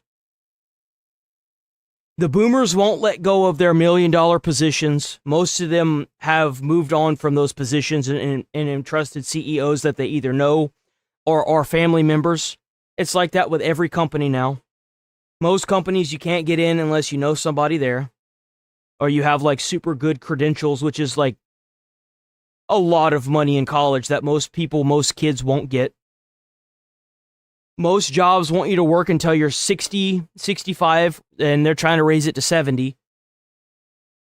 Why would you want to work for a job that you don't want 12, 13 hours a day? Why wouldn't you want to do, like, you don't want that. I don't think anybody wants to work a job like that. And then now you can't afford to live whenever you do have a job like that. You're still going to live paycheck to paycheck. Can't afford a fucking house. Can't afford rent for the most part. Like these kids, they are seeing what I saw as a millennial growing up, except they've got it 10 times worse. And I fear the generation below them will have it even worse if we don't fix this problem now. And vandalizing buildings. They get out of high school, they could go to college, but now that the market is flooded with people with degrees and masters and they're not getting jobs and they're having to work at fucking McDonald's now, it's over. Like, these kids know what's gonna happen. I can't even, I want to be like, well, the parents should be da-da-da-da-da, but like, at what point do we start looking at what's causing this? One rowdy group even stormed a luxury apartment building, damaging the property and attacking the staff. These teen takeovers aren't anything new. In May of 2025, about 100 teens terrorized D.C.'s Navy Yard, resulting in the brutal beating of an unidentified man. That was just the second teen takeover in that month alone. All right, Griff. I remember a song by Jason Aldean called Try That in a Small Town. It doesn't happen where I'm from. This doesn't happen in Nashville, Tennessee, that I know of. But it happens in D.C., it happens in L.A., it happens in Daytona at spring break. These teen takeovers are not just groups of teens kind of coming together extemporaneously. These are often planned. It's a social media call. They show up and they create damage. So the question is it a parenting problem? Is it a law enforcement problem? Is it both? What do we do? Well, it's a great point. I mean, where are their parents? And why are they getting to just go out and terrorize cities? In D.C., Tommy, they're freaking out because the curfew that was put in place because of that incident last year sunsets on April 15th. And the D.C. Council can't come up with enough votes now to simply extend it. The police, MPD, say, please extend it because it's still a thing, these flash mob, whatever we call them, and it gives us a preventive tool to stop it. Now you're seeing the major cities like Chicago and LA also having to do it. I think what would definitely help prevent this is if you start locking up not only the kids, but the parents. Give them real crimes. If they're sitting there beating the hell out of somebody, you take that entire group and you charge them with, and it, depending on how bad it is, with the full extent of an adult. And we got to stop treating these criminals and these kids like they're different. They're one and the same. Like if you sitting out there and you deliberately damn near beating somebody to death, then you need to go to jail as an adult. You need to be charged as an adult, because you want to sit there and act like an adult, then we going to charge you like an adult. But ultimately, and you need to put the parents in there too. Whenever I was growing up in Louisiana, if a child did anything that was like this, the parent would face charges. Whatever happened to that? Curfews are a tool that help law enforcement try and stave off the problem, preventative measures, but they can't deal with this every night. And the parents are going to have to be responsible. Otherwise, I don't know how you stop it. I mean, when did teens become a dangerous thing? But apparently that's what we... that's why I can't particularly be mad at them, because they're being enabled to do this. Like, the parents are allowing it, and the teens know full well what's going to happen as soon as they get out into the workforce if they're not already there. I mean, let's be honest here. That's why they're trying to live it up while they can, but we got to enforce these laws, man. Why are we sitting here allowing this? Well, and Carly, part of what happens here, if you have a mass group of teens and something happens, whether it's a takeover, the car stunts, or then you see gunfire like we've seen in a number of these incidents, well, you might have law enforcement come and respond, but then people scatter. So you might get some curfew violations, but you're not going to get the totality of the enforcement. Bingo, because there's hundreds of people there. So how do you do that? Hey everyone, I'm Emily Campagno. Catch me and my co-hosts Harris Faulkner and Kaylee McEnany on Outnumbered every weekday at 12 p.m. Eastern, or set your DVR. DVR? Who the fuck uses a DVR anymore? Hold on, what? Did she just say DVR? Oh, you know what? Never mind. I forget, it's Boomer. It's Boomer. I keep forgetting that, bro.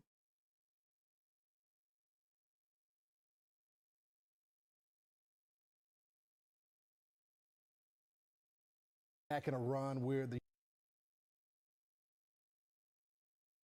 United States and Israel continues to strike hundreds of targets every single day. Joining us now with more, Jonathan Hunt is live from Israel with the latest. Good evening, Jonathan.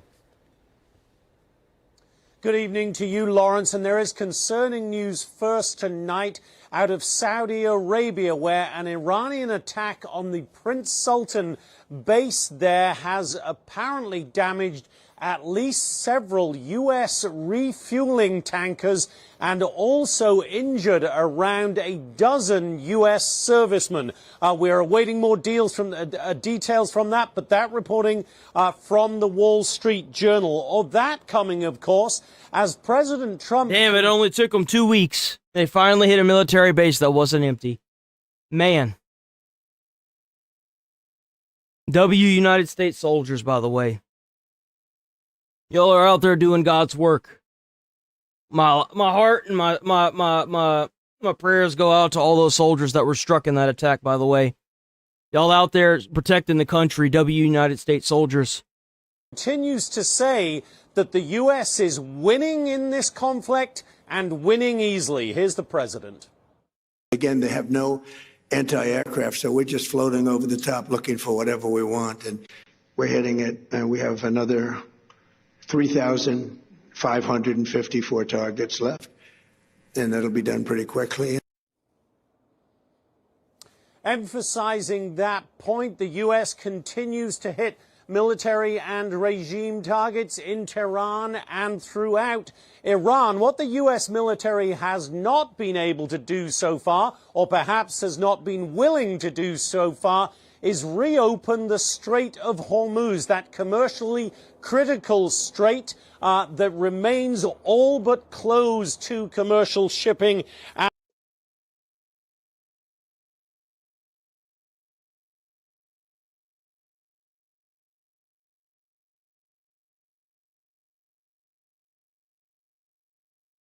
Where'd you at?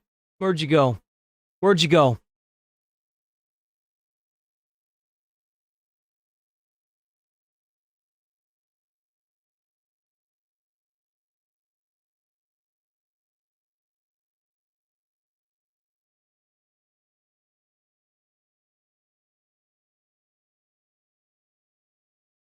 God damn this thing, dude. God damn it. It's still, there it goes. What?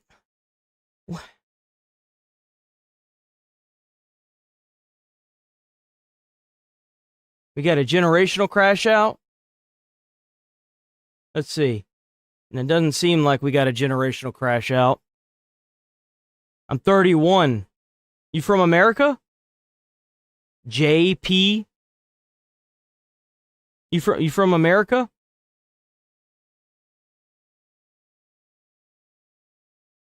Yeah, and you banned like a bitch. Oof. Trying to make people feel guilty for voting. That's what I'm saying, like.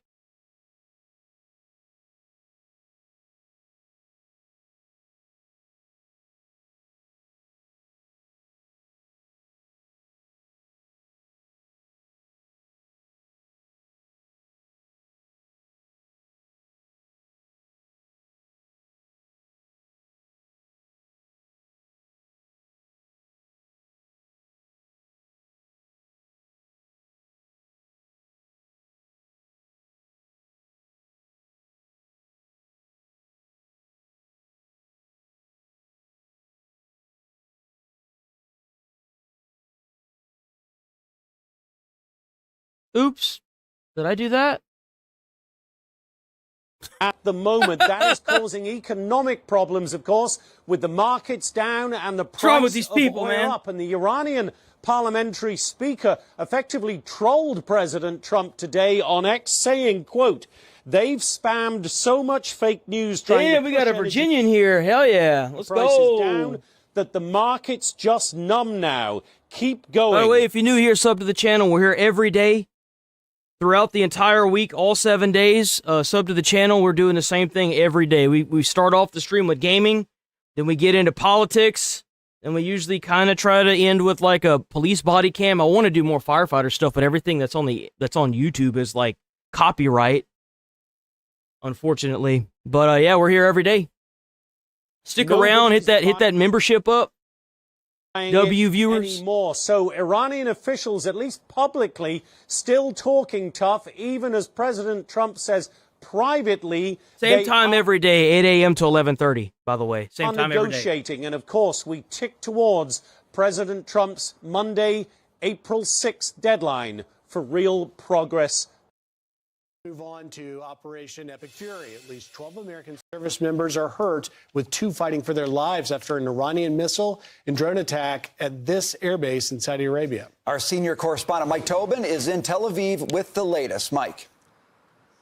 Good morning, Brian, Rachel, and Griff. Axios is now reporting that U.S. Secretary of State Marco Rubio told his G7 counterparts, foreign ministers, that the war here will continue for another 2 to 4 weeks. That's longer than what the president had projected. And he reportedly said that the U.S. isn't... Hey, they've been dug in for 47 years, so And then America's been funneling them money, so of course. Talking to Iran, but talking through mediators. Part of what they report through sources. Rubio told his G7 counterparts the U.S. doesn't need G7 countries to help reopen the Strait of Hormuz, but wants allies to join a maritime task force to police the strait after the war is over. Meantime, a month into this stage of the war, and the Houthis are off the sidelines. Israel says a missile fired from Yemen by the Houthis was intercepted. A Houthi spokesman claimed responsibility on their TV channel. The missile was fired in the direction of Israel's main nuclear research center in the southern part of the country. Now, a week ago, 2 missiles from Iran targeted the nuclear facility and got through air defenses. The missiles hit No shot that's real. You gotta be fucking pulling at my. You gotta be yanking me, bro. There's no way. Congressman Randy Weber in Texas has voted to help roll back the age of consent to 14 like it was in the 1930s when the. What the fuck? That's disgusting. There's no way that's true. There's no fucking way that's true. Randy Weber trying to roll back the age of consent to 14.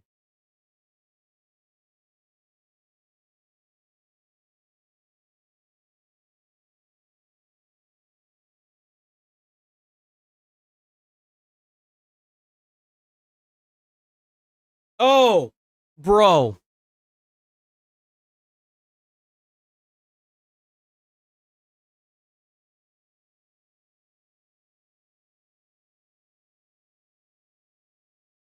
No, not the age of consent, guy. It's not. That's not what it is. It says it's to the HR 5140 to lower the age at which a minor may be tried as an adult for certain criminal offenses in the District of Columbia to 14 years of age.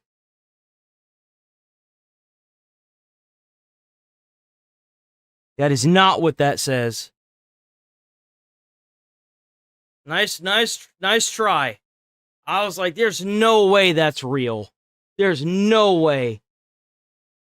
Residential areas in Iran. Age of consent is the age at which you can do the deed with an adult, if that makes any sense. Resulting in almost 200 injuries. That is not what it says. Now, involvement of the Houthis can complicate ship transit in the Red Sea through the Bab el-Mandeb and around the Arabian Peninsula. As the Houthis previously menaced shipping in the Red Sea, the U.S. Dwight D. Eisenhower carrier group was previously there to combat Houthi destruction in the Red Sea. As many as 12 I think that's a great idea, actually. I think that charging those motherfuckers at the age of 14, if you sit there and commit like a heinous crime like that, like beating somebody damn near to death, nah, dude, you need to go to jail like an adult. Yeah, you can go to like a minor facility, sure, but you need to be tried, and you need to, like, when you get of age, like 18, they need to put your ass in an actual supermax and keep you there. That's what needs to happen to you. Are injured after an Iranian attack on U.S. Prince Sultan Air Base in Saudi Arabia. 2 of the injured are said to be in serious condition. A KC-135 mid-air refueler was hit and caught fire. A source says... By the way, W Texas. W Texas, by the way. That's a Texas person. Drones. This, as the president stresses, U.S. and Israel enjoy air superiority over Iran, having destroyed their ground-to-air defenses. Damn, look at that, bro. Ain't nothing left. Look at all those little burnt patches right there. Look at that. And they say gaming didn't ever go nowhere. Look at that. Now we're just going after targets. And they have no anti-aircraft, so we're just floating over the top looking for whatever we want. And we're hitting it. And we have another 3,554 targets left. And that'll be done pretty quickly. And then at some point, we're going to have to determine what we do. But they've never seen anything like it. Israel struck a couple of nuclear facilities in Iran. Yesterday, they hit the heavy water reactor near Arak. That facility was struck back in June, but Israel says it played a role in the development of plutonium needed for a nuclear weapon. Israel also struck a uranium... What we need to do is we need to take all their plutonium. We need to put up military bases around anything in Iraq that has plutonium or the capabilities of making nukes. Like mines, anything like that. We need to set up military bases around those. And we need to set up military bases around the oil in Iran whenever this is all done. extraction plant near Yazd. That is a site where raw uranium came out of the ground, impurities removed, producing yellow cake uranium. Now, that air raid lasted several hours and involved 50 fighter jets from Israel. Guys, back to you. All right, Mike Tobin, live force in Tel Aviv. Mike, thank you very much. Thank you, Mike. Thank you. We're going to be following this war in Iran all morning long, and as well as what's happening in Lebanon. And we'll be speaking with Franklin Graham about what he's doing to help refugees over there. We cannot forget about what's happening in Lebanon right now. So we'll talk about that. But in the meantime, the president has said that when this war is over, and I think one of the most important points we can take from that last clip with Marco Rubio, in that interview, he said, this will end in 2 to 4 weeks. I think the administration is understanding that there's, a limited appetite for this, politically speaking. No, they know something that we don't. They know something that they absolutely know something that we don't. Midterms coming up. And I don't know if it has to do with that core island or whatever, but they know something that we don't for sure. Something is up. With oil prices, which I want to get into with you, Brian. But 2 to 4 weeks is what they're saying. And the president now says when this war ends in 2 to 4 weeks, he predicts that the economy will be like a rocket ship. Watch. My first 4 years was the most successful time we've ever had financially in the history of our country. We had an unbelievable success, but this is much better. And by the way, when this war ends, it's going to be like a rocket ship.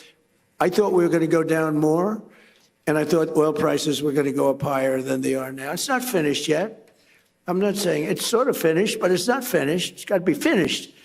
And I thought that we would see a bigger drop in stock. Hasn't been that bad. They should be. They should take that island. America should take that island and set up camp. 100%. 100%. Brian, take a look at these oil prices. Why don't you walk us through this? Because I think even as people are complaining right now about prices, they're not as bad as they were under Obama and Biden, even with this war. Yeah, no, I'm sorry, but the gas prices are nothing compared to what was going on. I gas prices used to be almost $6 a gallon.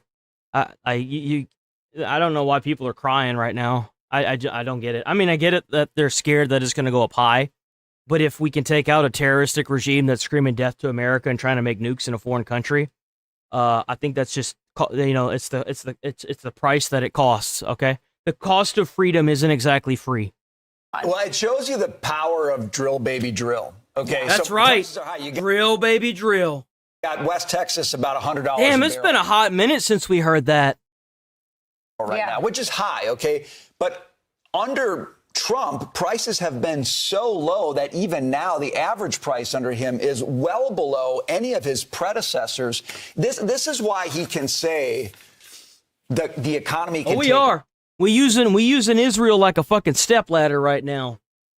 I'll make that very clear. Israel is a means to an end. People getting up in here saying, "Oh, Russia's gonna help Iran. Iran is a great place. Israel, you're working for Israel. You're working for China. Or China's gonna get involved." Fuck China. Fuck Russia. Fuck Israel. Fuck Iran. I don't care about these people. I don't care about Trump either. Fuck Trump. I don't care. Trump is currently doing something that I want him to do. W. Trump. But the minute he gets out of office, I don't care. We have a country to run. And we have a different country screaming death to America. Well, I don't care. We're going to use whatever. I will be willing to use whoever is there and however I see fit to take out a foreign country screaming death to America and death to Western culture. 100%. I don't care. Get the job done. Get it done. Trump's doing a damn good job right now. Keep doing a great job. I don't care. Everyone's a stepping stool when it comes to the improvement of American lives. That's just all there is to it.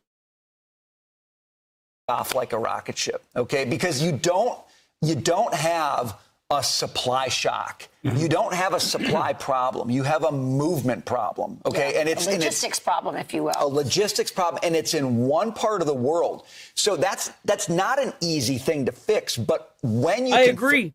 I agree children aren't stepping stones. So why is it that Iran has lowered their drafting age to 12? That's kind of fucked up, ain't it? That's terrible. When you can secure that strait, That's awful. You can. Man, that's all the more reason we got to bomb these bitches, right? Energy products moving around the globe again. I agree with that. And we pay a global price. Even though we are a net exporter of energy, a net exporter of oil, we don't consume everything we make. We still... Bro, America's the best country. I love America. America's the best country in the fucking world. I don't have to worry about I don't have to worry about being locked up for my political views unless I'm a dumbass standing in the middle of the street. I don't have to be a fucking moron to push my political views either. I can sit in this chair and make a difference just by speaking.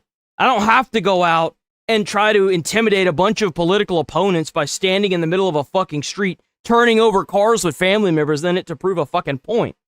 All I gotta do is start poking holes in people's arguments and it falls apart.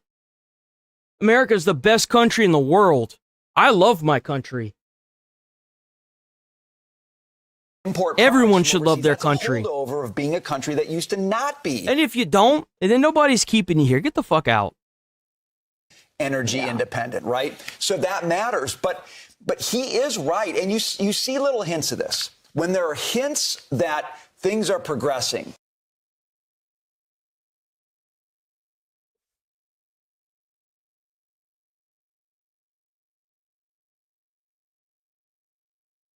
Where did it go? Oh, I know you. I saw you and get killed.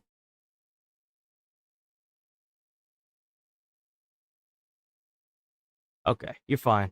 I saw your comment yesterday. I liked it.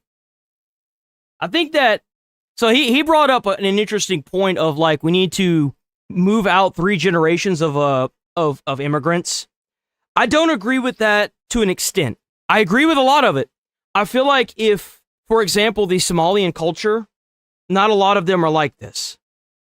If you are a Somalian and you are trying to assimilate with America, you're trying to learn our language, you're not trying to send money back to a foreign country to build bombs against America, and you've done nothing wrong, welcome to America. Now, if we have 3 generations of people that are all form of a terrorist cell, brother, it's time for you to go. It's time for your extended family to go. And that's how it needs to be. Oh, that Discord message that you said that said, we need to do X, Y, and Z, bombing this and that. Time for you to go. Time for you to go. But I do think, in my honest opinion, there is no reason why you should run as an elected official in this goddamn country if you haven't been here for at least 4 generations minimum, and you have to renounce your citizenship to any other country if you are a foreign person that has immigrated here 4 generations ago. You have to renounce that citizenship to a foreign country to run in our government. Period. And even that's me being generous. Okay? Talks are happening. Maybe ships are getting through the strait. You watch oil move significantly downward. When that can become the rule. And yeah, thanks for the $2. Show that comment some love, even if it might be dumb. Just show us some love. Charity, so you can buy a clue. Now I'm going to use that to buy a Lego set, maybe pay some bills. Thanks. I think you're going to see a very strong correction back. Why do people do that? You're not the only one that's done that. There's so many people that donate that don't even agree with what I'm saying, and then I don't get that. It's weird. Prices, and you're going to see the economy kind of coming out of this sort of stall phase. But my quick question for you, Brian, is so all 3 indexes were in the red yesterday afternoon when the market. I can use it to get another bonsai tree. You know, there's nothing quite like getting a brand new bonsai tree made out of Lego.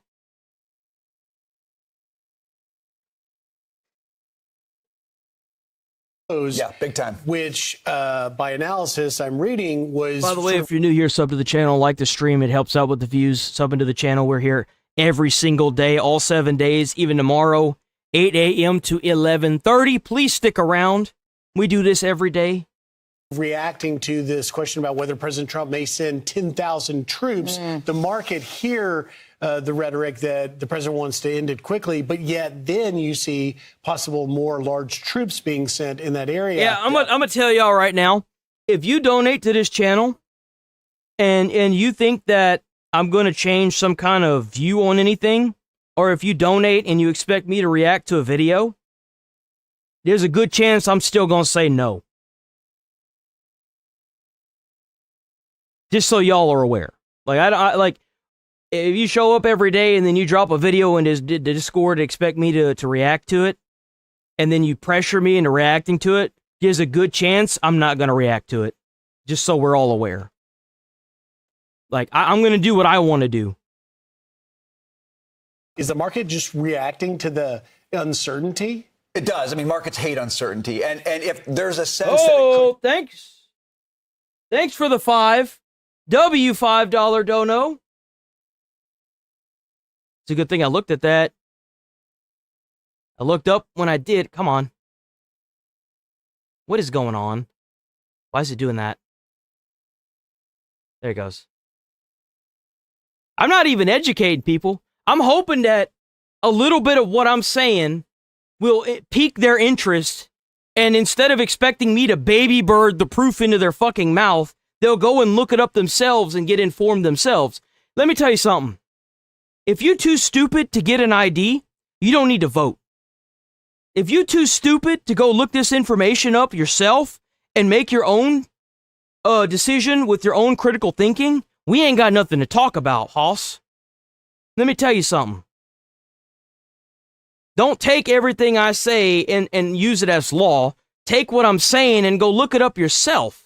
That's what I'm saying. Please. Would get more intense before it gets maybe you'll bring something to the table that I didn't know about. By the way, I'm not the military guy, but the market reads that and says there could be more intensity before things get better. But if you look at longer dated future oil prices, they're actually back down in that $70 range. So what it tells you is the market's betting on a lot of uncertainty right now, but it's betting that this gets sorted. And when it does, all of that abundant supply comes back into the market because the logistics problem is solved, and all of that gets reversed. So there's a big long-term win here. I mean, actually bigger than what we had before. If you can imagine a Middle East where Iran is not a threat, it takes this risk premium out of every energy product in the globe. Right. And that is transformational. But you got to get there by opening up the strait. Yeah, and we're paying $1 billion a day for it. And so what the president is saying to the allies in NATO is, hey, once we get this secured, we expect you to help with the cost of maintaining. No. If you come here to America and you have a child, well, I hope that, like, you do realize that other countries have the system set up in place if you have a child, right? The child gets dual citizenship. But guess where they have to go after they have the child? The whole family goes back to their country. Okay? You could have a form of birthright citizenship, but the whole family can't stay here. Go back to your country. Get out of here. That's crazy. That mentality is so stupid. Bro, other countries have this happen all the time. In that place. Yeah. Really quickly before we move on, because we need to get to headlines, the uncertainty also comes, because I believe Marco Rubio and the president, that they want to end it quickly. It just makes political sense that they would want to do that. I think some of the uncertainty comes from our partner Israel, who every time seems like we might end No more anchor babies.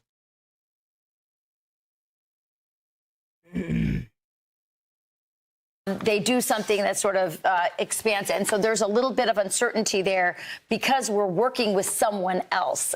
And there's another component there. We're not in this alone. Yeah. And so, we'll see if the president can get them on board with our agenda and we can actually end this quickly. I love it when somebody tries to tell me that I don't know what I'm talking about, especially whenever I've got firsthand experience from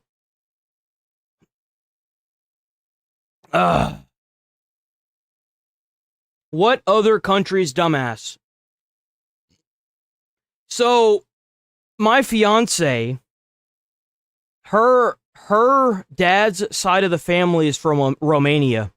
Whenever her grandfather was fleeing the Romania, they had given birth to a child in, I was a different country, right? I don't know what fucking country. I can't remember. I don't really care. And he had birthright. He didn't have birthright citizenship. He had dual citizenship to that country and a different country.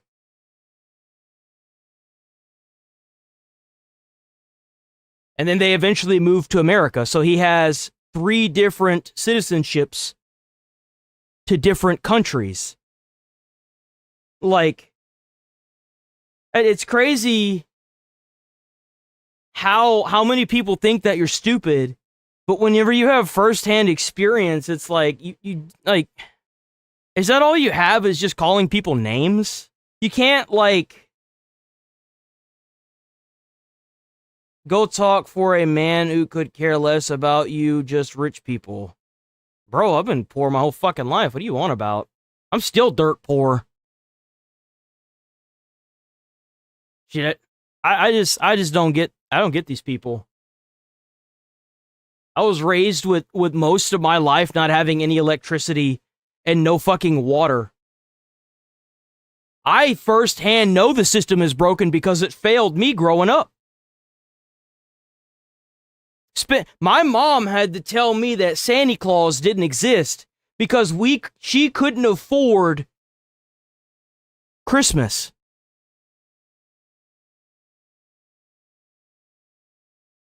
Shit, I'm still dirt poor. I just got my teacher's retirement. I had to cash that shit out because I wasn't paying into it anymore whenever I was a school bus driver. That's the most money I've had in a minute. Oh, fuck? Coordination. That's crazy. And understanding who's in charge is also That's good. crazy to me. I'm Steve Ducey. I'm Brian Kilmeade. Let's just go into someone's comments and say stupid shit because we think we know what the world works on. I love it. I love to see it. Hell, I became a firefighter thinking that I was going to be able to afford a house, and then the housing market went up, and I could no longer afford a house making $67,000 a year. Like, what the fuck? Tonight, where according to officials, multiple unauthorized drones were detected in the vicinity of an Air Force base in Louisiana, which houses B-52 bombers capable of carrying nuclear weapons. This latest incident is under increased scrutiny after a Chinese spy balloon nearly flew across the entire continental United States in 2023. Here reaction is drone expert Brett Velikovich. Hey, Brett. Hey, Lawrence. So tell us, how does something like this happen?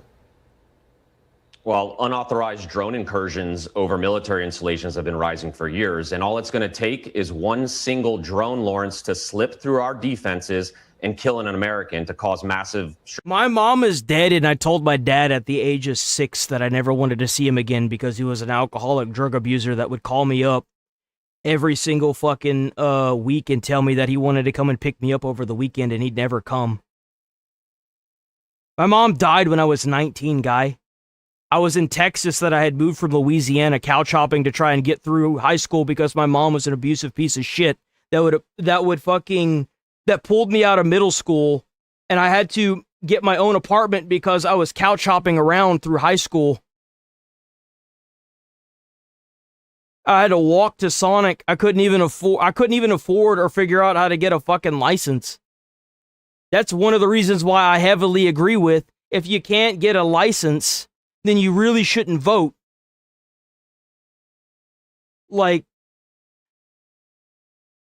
strategic damage to our country, and I've been advocating for someone to working at fucking Sonic, paying $550 in rent. And you know what's crazy? Is you can't do that now. $550 was a pipe dream. do something about this for years, and I feel like Legacy bureaucrats and policymakers are Shit. just. And you know what's crazy? I got my apartment, right? And I'm like, yeah, let me go get all my stuff out of the storage unit. I couldn't unlock the storage unit, right? So I go and I talk to the main office, and they're like, oh, yeah, no, it's, we can't really break locks off of storage units. And I'm like, it's still mine right there. Yeah. So I go to the fucking store, I had my manager, Tommy, driving me around, bro, Tommy. And we go to the store, I get a pair of bolt cutters, pop the lock off of it, and it's empty. Someone was going through the storage units and stealing everything. So I lost everything. My grandfather's medals that he went to Hobby Lobby and put inside of a thing, Vietnam license plates, my TV, DVDs, everything gone. Gaming consoles, everything. Everything that I could have used in that apartment was gone. And I could not afford to get any of it. I was even paying insurance on that piece of shit. But because I didn't write down any of the serial numbers, I didn't get a dime. Insurance is a fucking scam. Now talk to me about being rich, motherfucker. You don't know shit. Waiting for an American to die before. And you can't afford a house on an income of $67,000. Whenever you have to afford rent, that it in itself is $1,000. And the taxes that I was making from all the forced overtime, they were taking $1,000 away out of my taxes, out of my checks on taxes. Not to mention the down payment you have to put down on a housing market where everything is $300,000 and above to live in a decent, not even a decent, a rundown dump of a fucking house. Like, not even a fucking, what was that shit called? A duplex house. Like a half house or whatever the fuck that's called. Townhouse. Was getting in upwards of $130,000 to $200,000 a year. And it's not even the cost of the house, it's the interest rate. They were trying to charge 5 and 7% interest rate on somebody. My credit was at 750. Nah, bro, you ain't getting no damn house. And that's unacceptable. The American people deserve better. What really jumps out to me in these recent cases, though, is the behavior of the drones. These drones weren't just flying. They were collecting intel, they were mapping, they were learning.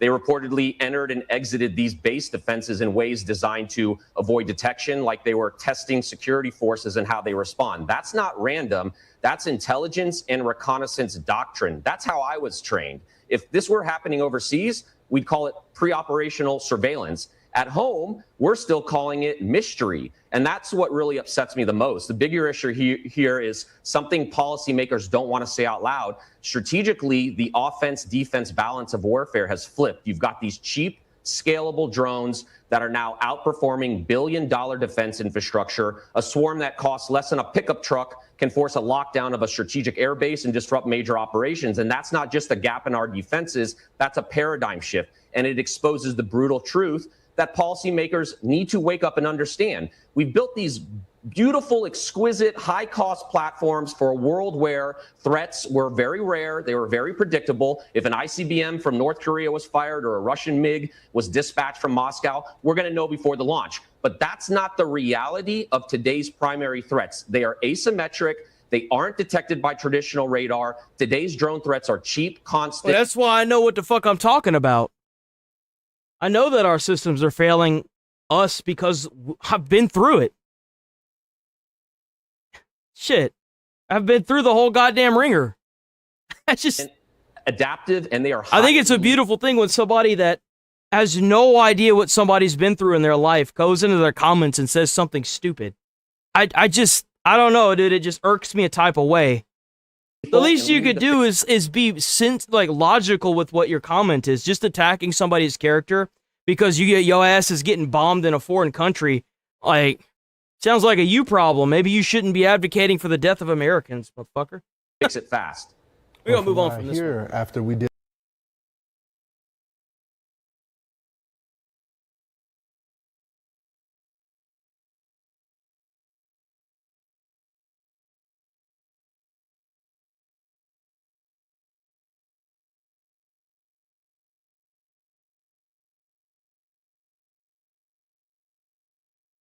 here with us exclusively. Oh, damn, here we go. I guess they decided to throw whatever bullshit bill that these idiots are making out. Speaker of the House, Mike Johnson. I love that they're crying and bitching and complaining about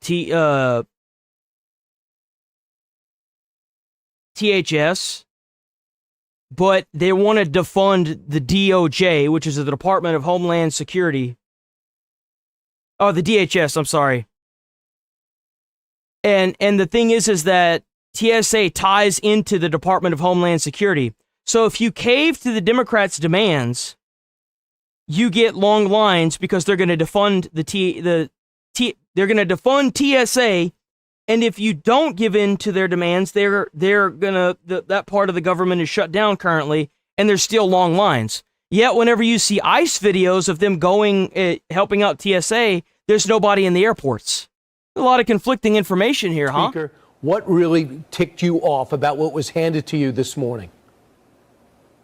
Well, a lot did, and I've made that public. It's the process and it's the substance of what we were sent. Let's make this very clear. House Republicans will have no part in reopening the border and stopping illegal immigration enforcement. I don't care what side you're on. I don't care if you're I don't care if you're blue or red. I don't care if you're a donkey or an elephant. I don't give a fuck if you're green, blue, yellow, purple, orange. Whatever administration is going to keep that border down and shut down and closed, and W to whatever administration is going to get these illegals out of our country. And that's exactly what this piece of legislation attempts to do. It quite literally, on its face, brings to the dollar amount zero any funding for border security. Look, Chad said it right. It was the big issue in the 2024 election. 78 what's the matter? Your voter base is getting deported, so let me stop. million Americans voted for President Donald J. Trump. Let me stop. And well, the not Republican canceled, suspended, but Party to that's come different. in and seal that border, secure that border, and deport dangerous, criminal, illegal aliens. We have done that. The Democrats hate it. Brian, that's the whole thing.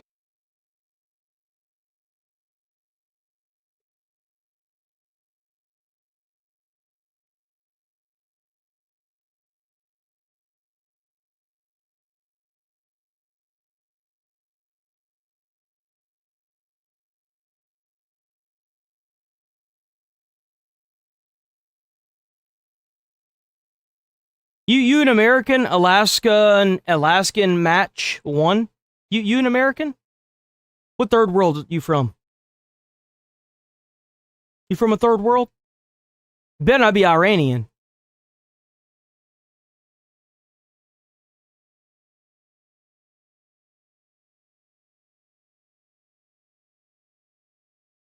You from here? You from America? You live in America? Don't roach out now. Now you done got pulled up. You American?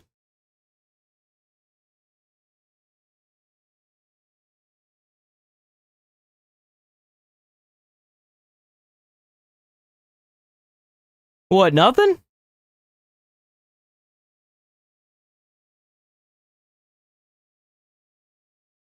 Where'd he go? He roached out. Done roached out, huh?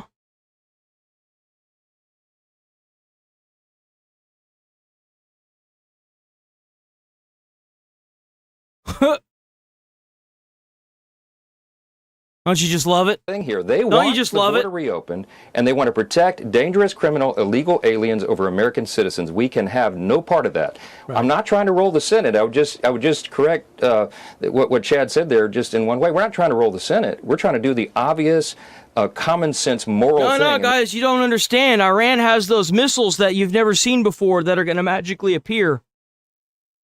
Man, sure, whatever you say, guys. That is, keep the government funded for 2 more months so we can sort out the differences between the parties. Mr. Speaker, the mindset of the Are you going to really trust? You're going to trust the regime, the IR. You're going to trust a regime that is lower. That not only. Oh, dude, like, oh my God, I can just fucking go on all day. So you want to trust the regime that systematically kills 32,000 people after they shut off the internet. You want to believe a regime that makes a bunch of AI fake videos, posts them onto Twitter to the point where Elon has to step in and suspend accounts because all they're doing is posting fake AI propaganda of the USS Abraham Lincoln getting blown up and some fucking dude on a fucking flying carpet fighting the fucking U.S. Air Force with a fucking genie. You really want to believe that? Like, come on. How could you, like, As I understand it, is okay, fund everything. Those two things you don't want to fund. We're not going to give you any of the reforms you wanted, which is true. But we're going to find there's enough in the big, beautiful bill to fund both those things, pass an appropriations bill in a month or two, and you're caught up again. That's the Republican mindset from the Senate. What's wrong with that mindset? Well, the problem is that what they're doing is they're placing the burden on the Republican Party entirely to make sure that we have border security funding and immigration and customs enforcement. Basement dweller mentality. Third worlder mentality. Enjoy your perma, bitch ass. Enforcement, because they're going to try to force it into a reconciliation bill. That's a very difficult task. It is a high-risk gamble for us. Go back and read your communist documents that say that that Western culture is bad and communism's good. We could do that, and in the meantime, maybe the 50th or 60th time of reading how America was terrible for what they did with World War II will convince somebody else that, you know, America's bad. We're still going on. Be a lot of motherfuckers around this bitch speaking German if it hadn't been for us. Man, America's good. Man, best country in the world. W America. W Donald Trump too, by the way. In this, we've got to make sure that we take care. We got to talk about that Trump statue, man. We got to talk about that Trump statue, though.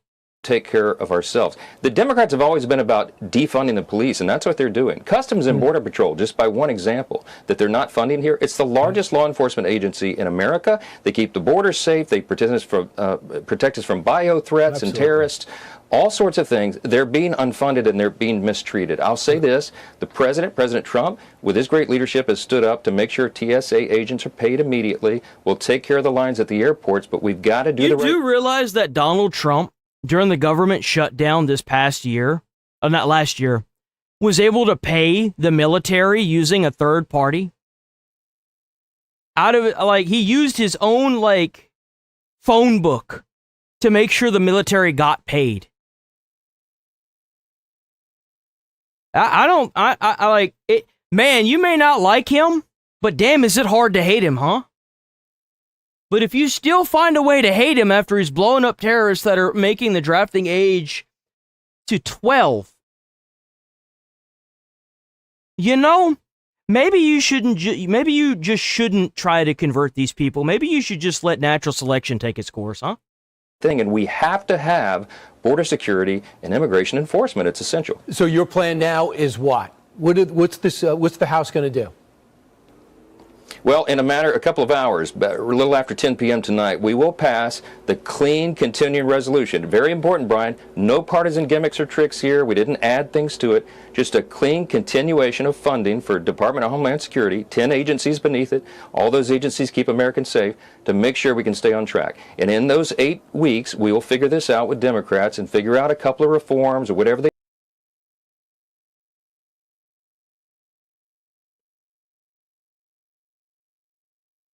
America raised their recruiting age to 45. Why don't you go sign up and do something about it? No, I don't think I'm gonna. I mean, this war's gonna be over long before I ever actually get deployed. Not to mention with all the reserves that we have. I don't think I'm gonna. But I will ban you for having a third world mentality. You know, while we keep bombing people using PlayStation controllers, you can keep thinking that for whatever reason, Americans are, you know, they need to make sure boots on the ground in Iran. Which, if it comes to boots on the ground, good. They should go through every single domain in Iran and hunt every single one of these terrorist regime members, the IRGC, down and kill them all. That's what they should do. That's exactly what they should do. And if they keep sending out more boats, they should keep putting them at the bottom of the fucking ocean as coral reefs, because that's all they're going to be used for if they send any more Navy boats towards American ships. They're going to become coral reefs for the fish. Trump's doing a great economic thing for the world. He really is. He's fighting back terrorism that screamed death to America, and he's helping out the fishes, boys. God bless America. Protect the homeland. We have to. It's the most important, most basic function of Congress, and Democrats don't want to do that. All right, so you're going to look to pass that, a simple majority. Have you talked to Hakeem Jeffries? Is he on board with that, or do I have to even ask that question?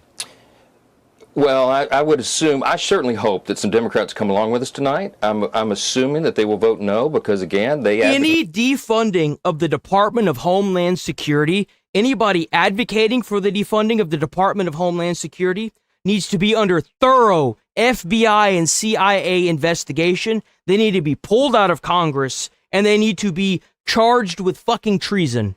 There are two things in this world that America should absolutely not fuck with. Funding the Department of Homeland Security and the military. Whether you like it or not, the reason why we're the greatest country in the world and the reason why America is where it's at is not because of a bunch of illegals that quote unquote built America. It's because we had the biggest and the baddest fucking ass military in the entire goddamn world. That's why. Veterans built this fucking country, not these illegals. Contrary to what they're trying to feed you, it's a fucking lie. And any congressman that doesn't want to realize that and know their fucking place should be pulled and charged with treason. And in my opinion, they should be executed publicly. You want to sit here and commit treason? They should not even fucking hesitate with it.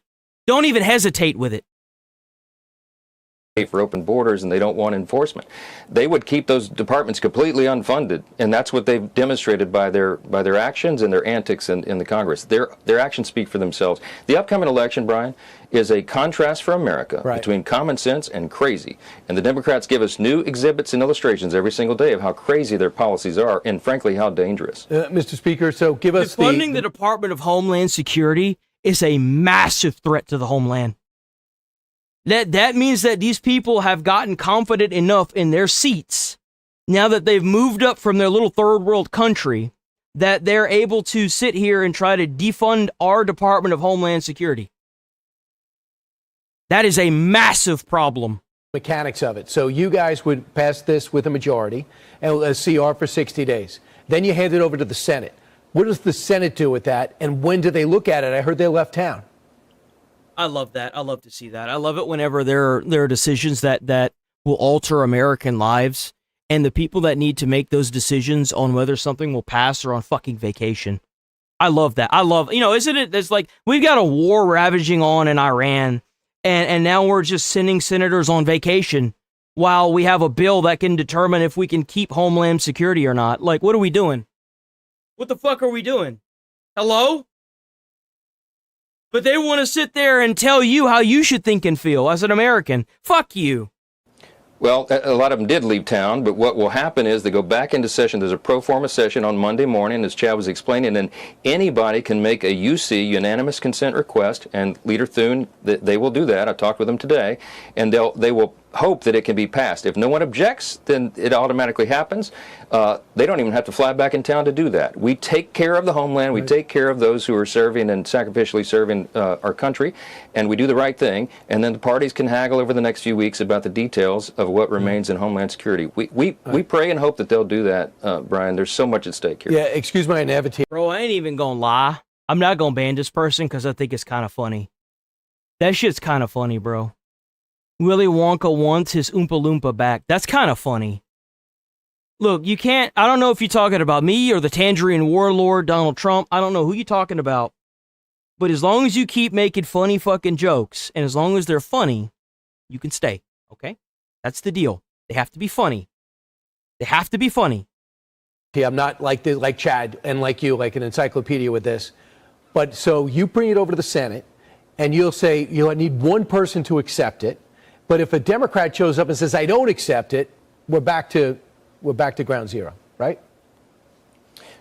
We are, and that hot potato is in the lap of the Senate again because Democrats are being obstructionists. I mean, that's clearly what's at stake here. And we cannot allow them to pick and choose which federal employees they favor and which they disfavor. And that's what they're trying to do, break out this appropriations and prevent the basic law enforcement function of these two critical agencies that keep everybody safe. So Chuck Schumer, who's fighting for his political life, says this: "We've been clear from day one, Democrats will not give a blank check to Trump's lawless and deadly immigration militia." I assume he means ICE. I don't know why he's getting away with language like this without reforms.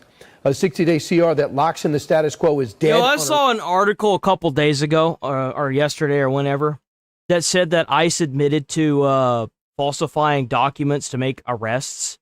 ICE.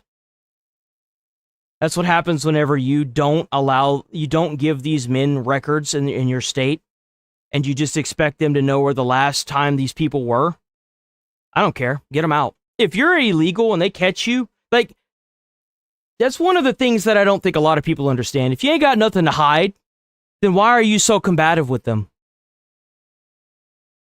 Again, I'm the same person that wants them to mobilize the military and the National Guard and go through every street corner of America and every house in America and get the, like, I would be offering these men water. They come to my fucking place, dude. I've thought about exactly what I'd do. I'd be like, yo, y'all want something to eat? What do y'all need?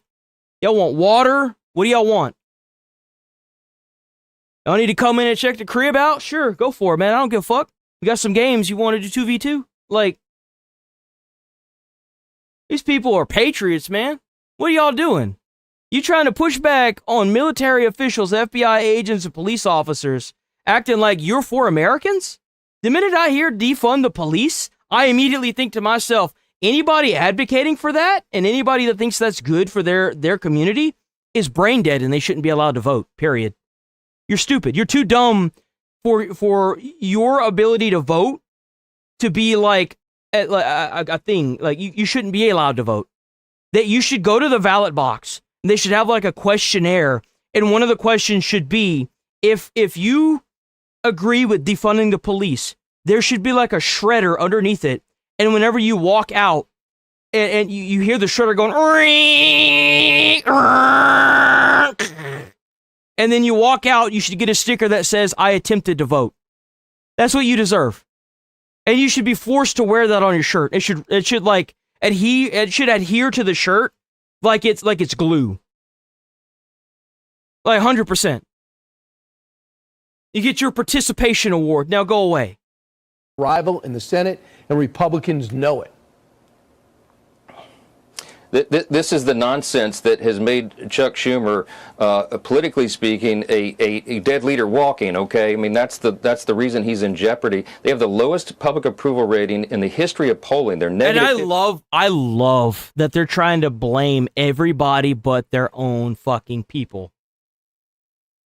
They're actively going against Americans, and their approval ratings are plummeting. What are y'all doing? 55% with voters overall, and among independent voters, Democrats in Congress are negative 60% approval rating. It's because damn,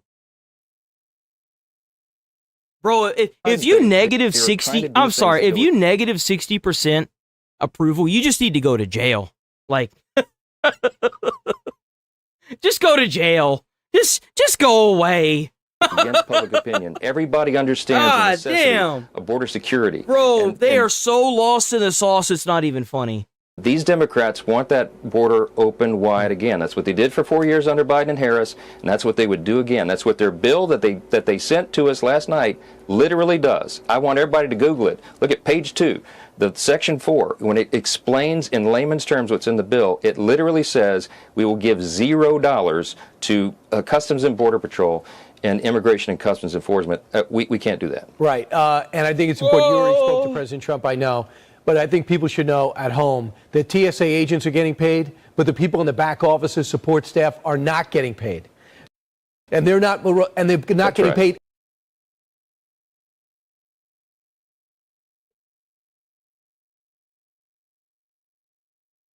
At Wyatt. Right here.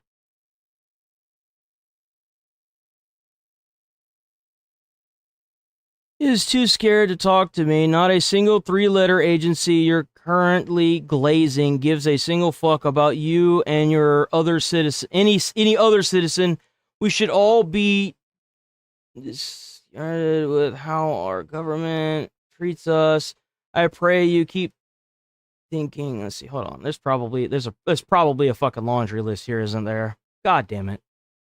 I pray you keep talking about how you're wrong. I can see it in your eyes. I know that's why you won't debate with me. I'm not debating with anybody. I'm a reaction channel that just gives opinions and views. I'm hoping that people will go off and find their own. I'm reacting to Fox News. I'm reacting to Asmongold. I'm not saying they're 100% right.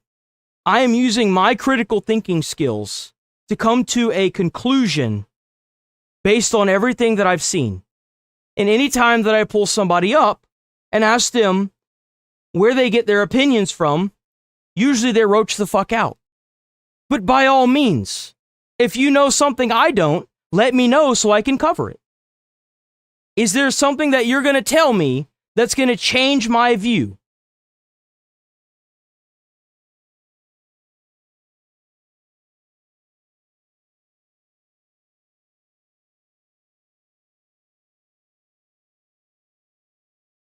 Don't tell me that you've been chirping all morning and now that I pulled you up, you're going to roach out. Got other people in the chat talking about you, and now what?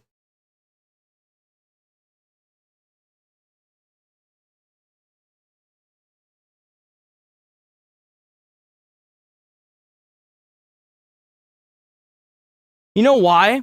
Because there is no neutral news. What neutral news are you talking about? On a promo? Permo? Huh, yeah, you might get a permo. Last time I checked, CNN hates Trump, MSNBC hates Trump. Or you could watch Fox News and they're all for everything. At least whenever I react to Fox News, I don't have to worry about catching a community guideline strike because they don't agree with my opinion. Because they agree with everything they're saying I agree with. I'm not doing a fucking debate. What is it with these people trying to do these weird ass debates? To your reactions and challenge your critical thinking, which you can do that. If that's what you want, if you want to react to my reactions and give your own thoughts to it, do it.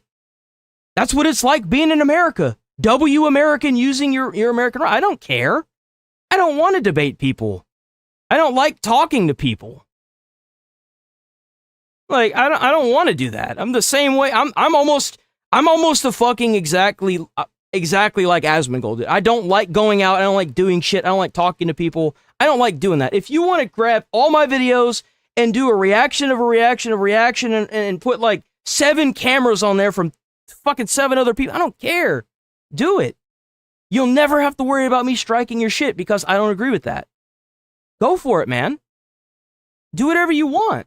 You can, as long as you don't threaten violence or advocate for violence, you can criticize my whatever I say. I don't care. Go for it. I'm genuinely like, if that's what you want to do, then go for it. Ha! And you're a traitor and you're being banned.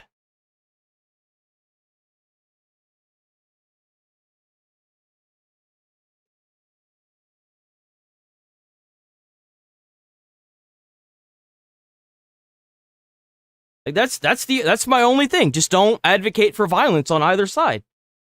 Now, if you're talking about Iran terrorists, that's a little different, but again, because they didn't get paid in the fall, and they had nothing to do with this. No one's going to want to work for the government, Mr. Speaker, because you're not making $1 million, but you had security. Now you don't even have security. That's a serious problem. This is the second longest shutdown in U.S. history that they have just foisted upon us. Second only to the longest shutdown, which Chuck Schumer and the Democrats put upon us last fall. No, but the IRGC are terrorists. Iranians are not terrorists, but the IRGC and the Supreme Leader's entire regime is terrorist organization. Half of the fiscal year so far, DHS employees and it sucks that the Iranian people are caught up in this fucking trash too. ICE and CBP, they haven't had a paycheck. TSA agents, they haven't had a paycheck for half the fiscal year. That sucks, by the way. Not having a paycheck like that sucks. We're back with the latest on Operation Epic Fury. At least 12 American service members are hurt after an Iranian missile and drone attack at this airbase in Saudi Arabia. Our senior foreign correspondent, Mike Tobin, is in Tel Aviv, where sirens were sounding just moments ago. Mike, what can you tell us? Well, we had the missile alerts coming into this part of the country, but it looks like the impacts or interceptions are all going to happen to the east and south of where we are right now. But I want to update you on a couple things. Marco Rubio has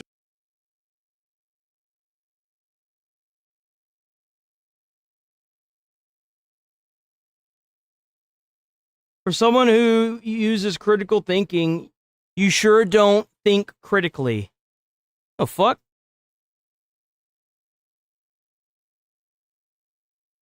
Man, you better be careful, man. You saying some stupid shit.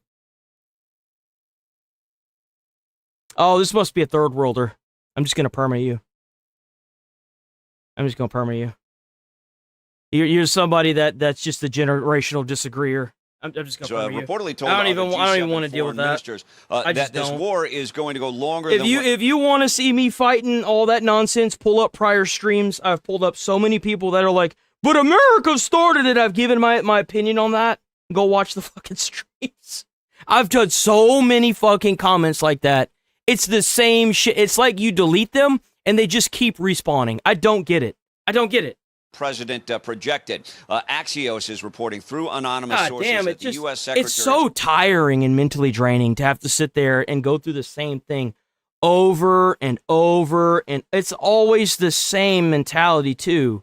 And we get nowhere. State told other foreign ministers, we just heard an impact in the background there, that could have been an interception, but the U.S. Secretary of State told other foreign ministers gathered in France that the war could last another 2 to 4 weeks. He also said there are communications between the U.S. and Iran, but they're happening through a third party. He said the U.S. can handle reopening the Strait of Hormuz alone, but will want allies to help patrol the waterway when the war is over. On Friday, the U.S. Secretary of State said U.S. objectives.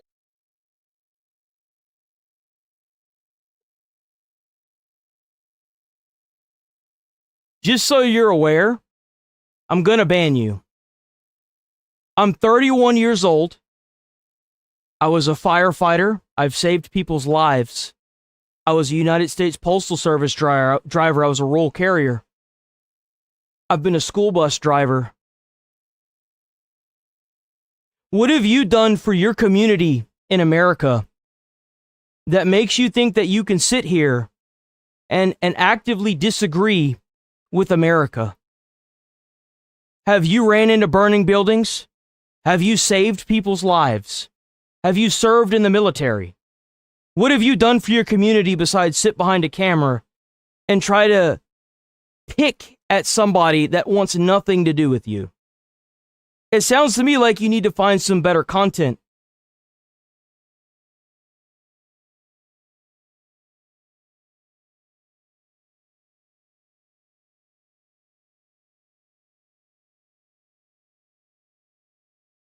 Because I live here, you just said that's why America is... Yeah, it is. America is fucking awesome.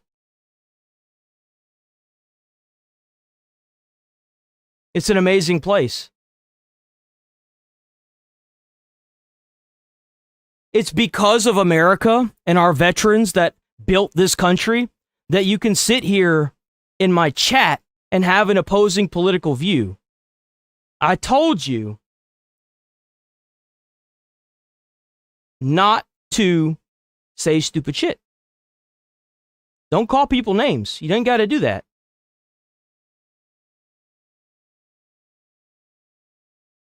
I'm not familiar with your other streams. Enlighten me on how we did not start a war to line the Trump family pockets. Well, I can tell you how. Whenever you have a terrorist regime, the IRGC and the Ayatollah, taking money from their own citizens after they systematically, well, actually before that, they've been doing it for 47 years, and sending money by proxy to all these terrorist regimes all over the Middle East. How about that? What about whenever they scream death to America, these terrorist regimes, and kill American soldiers and random Americans? What about whenever America attacked them, and so did Israel, and they immediately bombed a bunch of fucking public places all over the Middle East? What about the fact that they have a 12-year-old fucking draft limit on their people now? How do you think it feels to have your child ripped out of your fucking arms at the age of 12 and sent off to die in a war for a terroristic regime that systematically rapes women because of a fucking a culture that goes on a religion that says that if you don't get married and fucking live with the adult that takes your virginity, then you go to hell. They take these women with fucked up facial things, like they're fucking hijabs. They put them in jail, they rape them and kill them, so they go to hell. But none of you motherfuckers want to bring any of that up, right? What about all the American money that's had to be hemorrhaged on this fucking bullshit for 47 years? We've sent these motherfucking terrorists money to get our own soldiers back. And when we finally get our soldiers back, those terrorist scumbags make the soldiers kiss them on the fucking head. What about that? What about the underage marriages that are happening all over Iran that are celebrated? What about that? What about the systematic genocide of 32,000 people prior to this event? Where were y'all whenever that was happening? I didn't see a single one of y'all motherfuckers saying a goddamn fucking thing about that.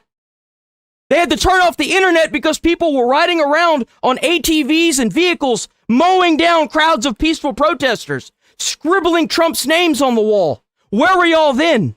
You know who was covering that? Fox News. Fox News was covering that. You know who was covering that prior? Asmongold.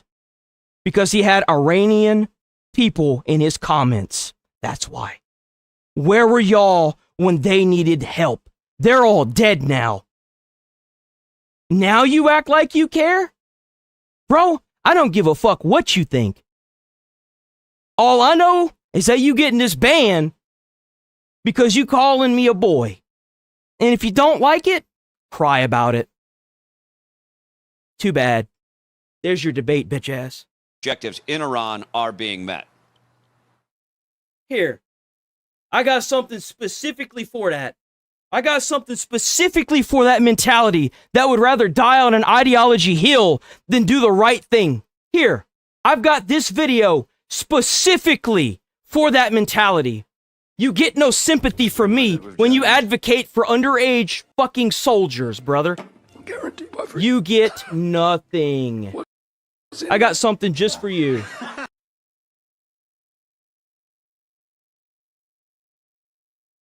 Oh, this is the wrong one? Hold on, that's the liked videos.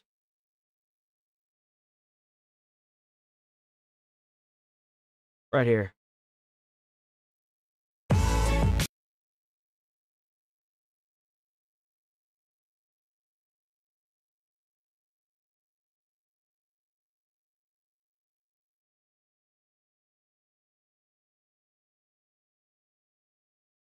Oh no, do they take it down? Oh no, here it is, right here. Boom. There you go. Someone I know who doesn't believe him. There you go. W. Neil deGrasse Tyson, by the way, innovator of our time, along with Elon.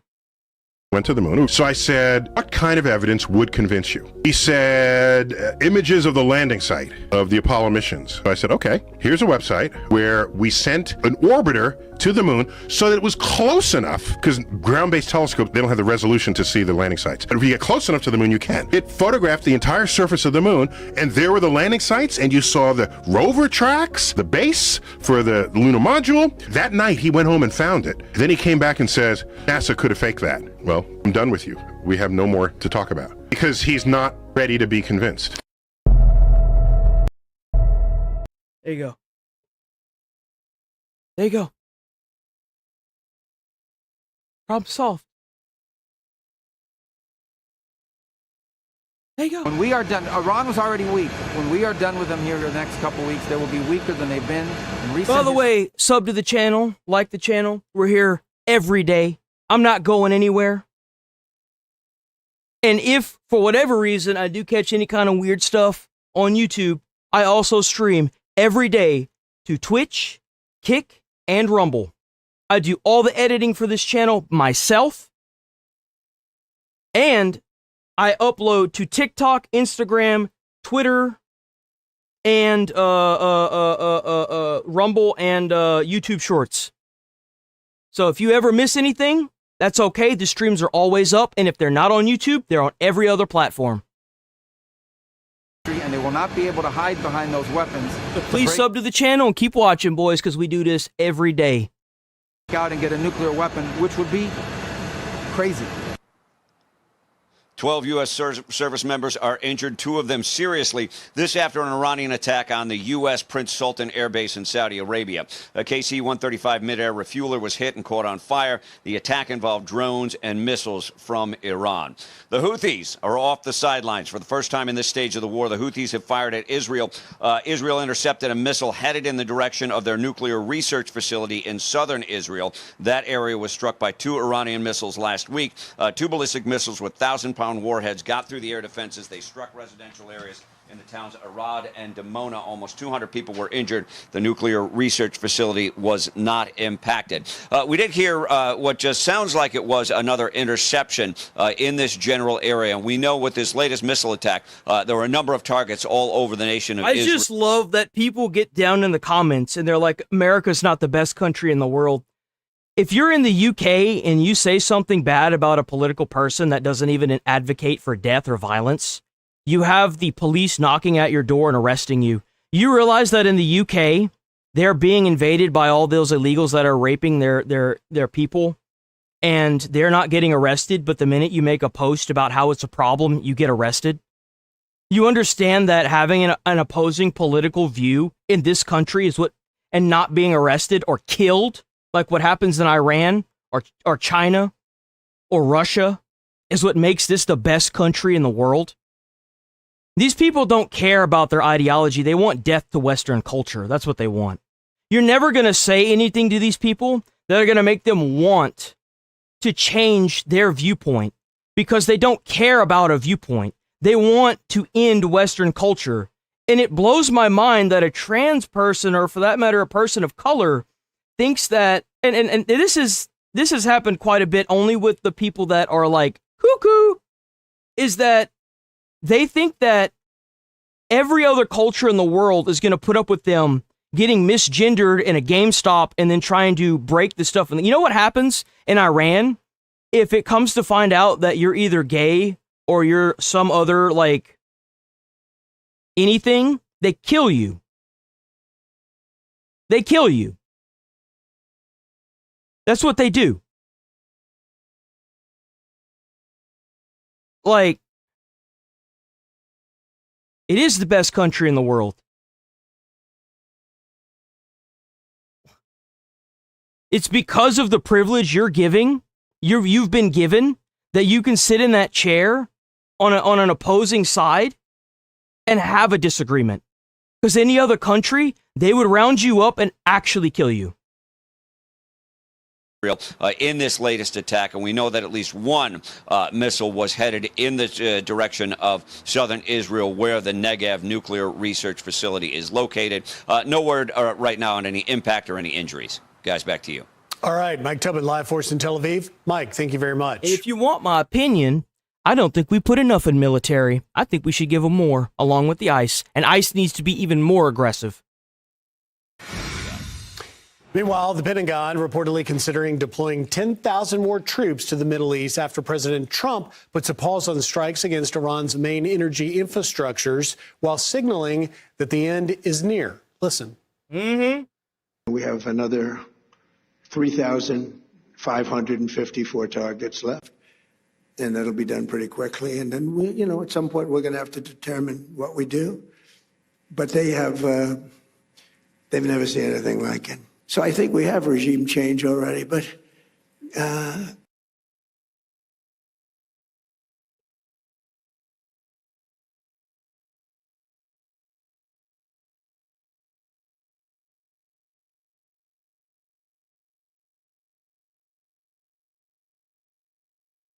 Elon Musk was a foreigner, you're right. Listing, that's third world mentality.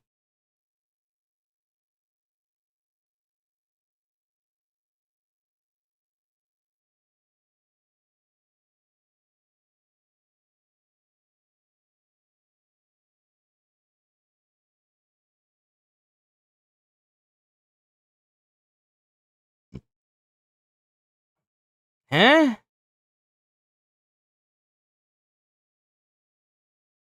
He is a grown man. Oh, what's your problem? Imagine defending.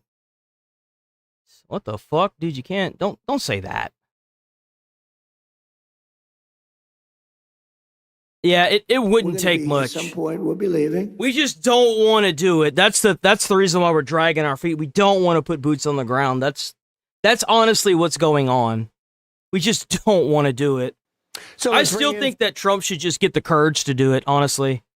Former Naval Intelligence Officer Captain Todd Sawhill. Captain, thank you for joining us. Help square for us the fact that we just heard Secretary of State Marco Rubio saying that this is about 2 to 4 weeks left, but yet reports of 10,000 more troops being sent to the region after we already know the 82nd Airborne on their way. And then, of course, that Marine 31st MEU is on its way. Hey, good morning, guys. So I think the movement of the ground forces and the enablers, and as you mentioned, particularly the Boxer and the Tripoli Amphibious Ready Groups and the Marine Expeditionary Units, plus the elements of the 82nd, really center around making sure the president has maximum options should he decide the ground operations in any part of Iran are necessary. And before I just list off all the key islands, I don't necessarily want to focus on that because I don't want to telegraph what we may or may not do, because really that's at the decision-making level for the President and the Secretary of Defense. But beyond holding territory at risk, those forces could also be used for internal security in and around the bases in the region, as well as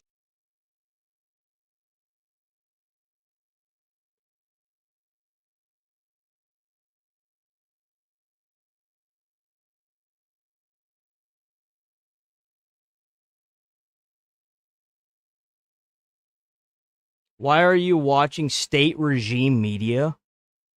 Where the fuck do these people come from? If I could, like YouTube should make it to where you can see people's like residency, not like where they live specifically, but what country they're from, like what is happening on Twitter. And what should happen is that you can ban people from certain countries.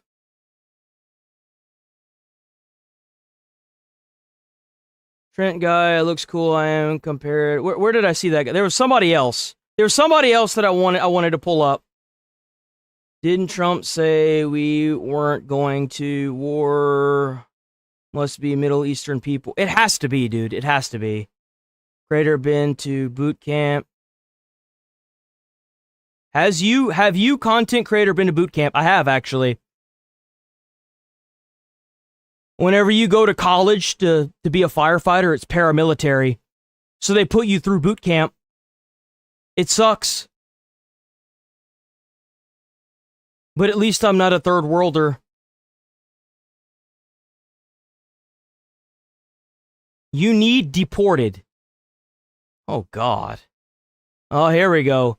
Get your stupid Jason has Baathist Republicans to pay TSA crimes, Saddam. Oh, dude, what the fuck is that? What is that?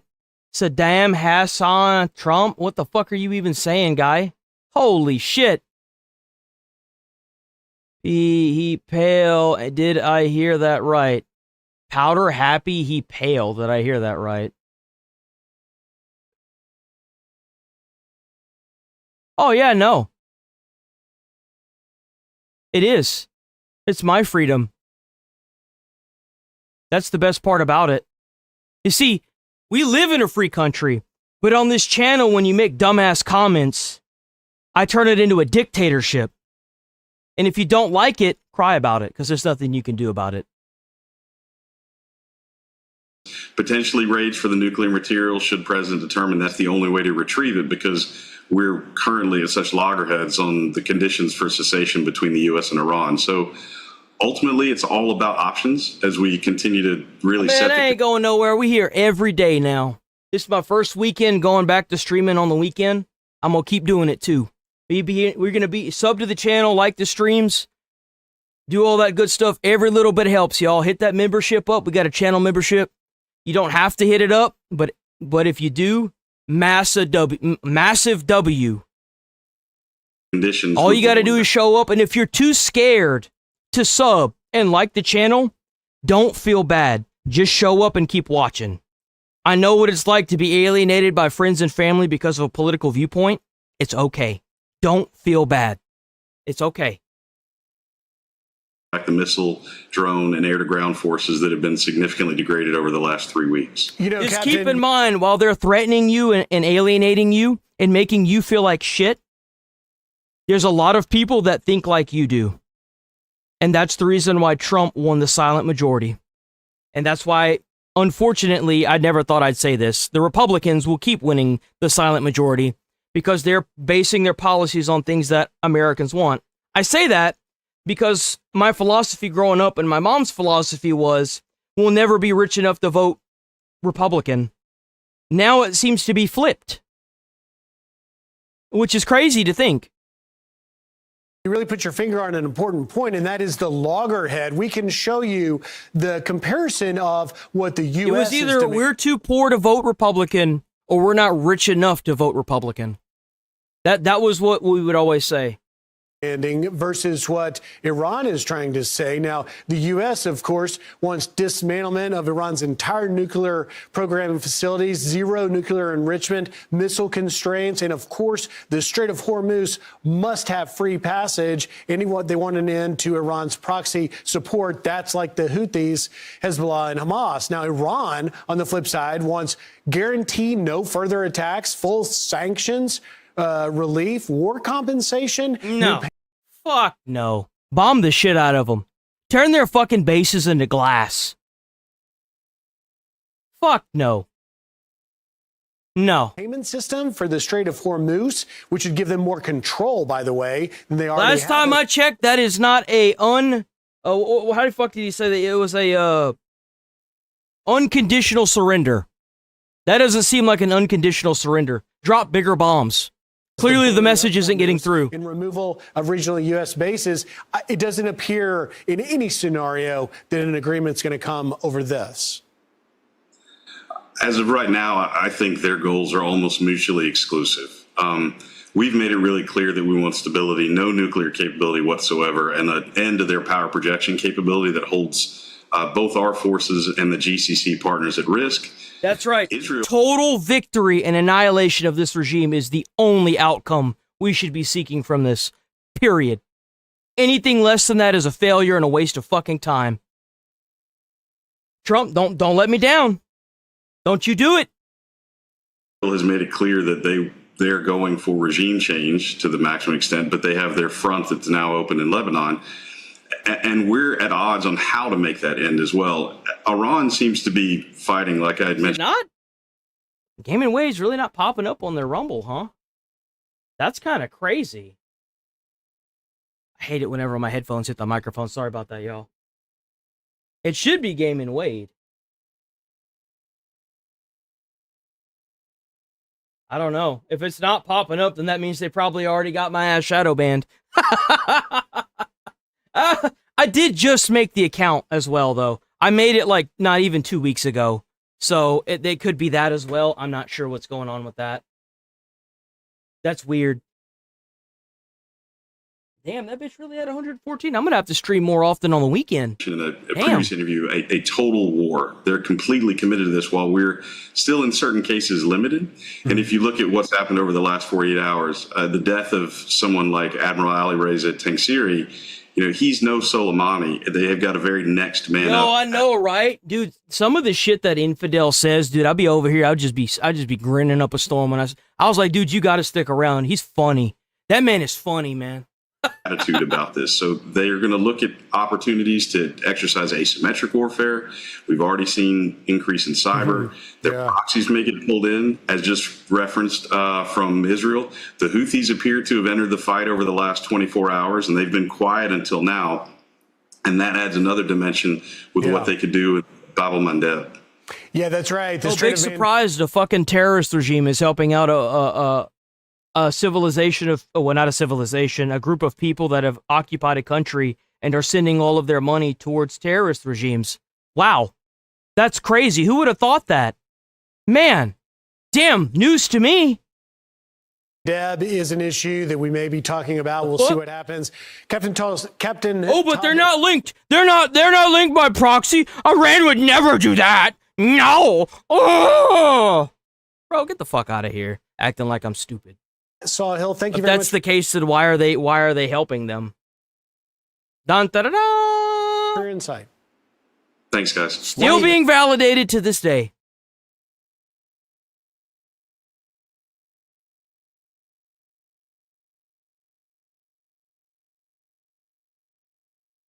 What is going on with Tiger Woods? What is this?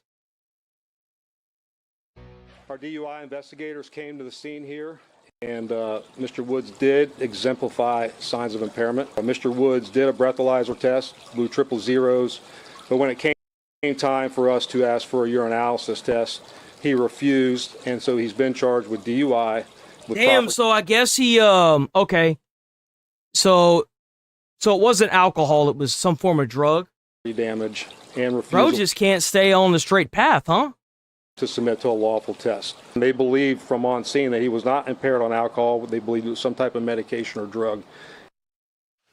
All right, well, that's a Florida sheriff who's detailing the rollover car crash involving Oh, he got into a car crash. Oh, yeah, no, put this dude in jail forever. I don't give a fuck. Put him in jail forever.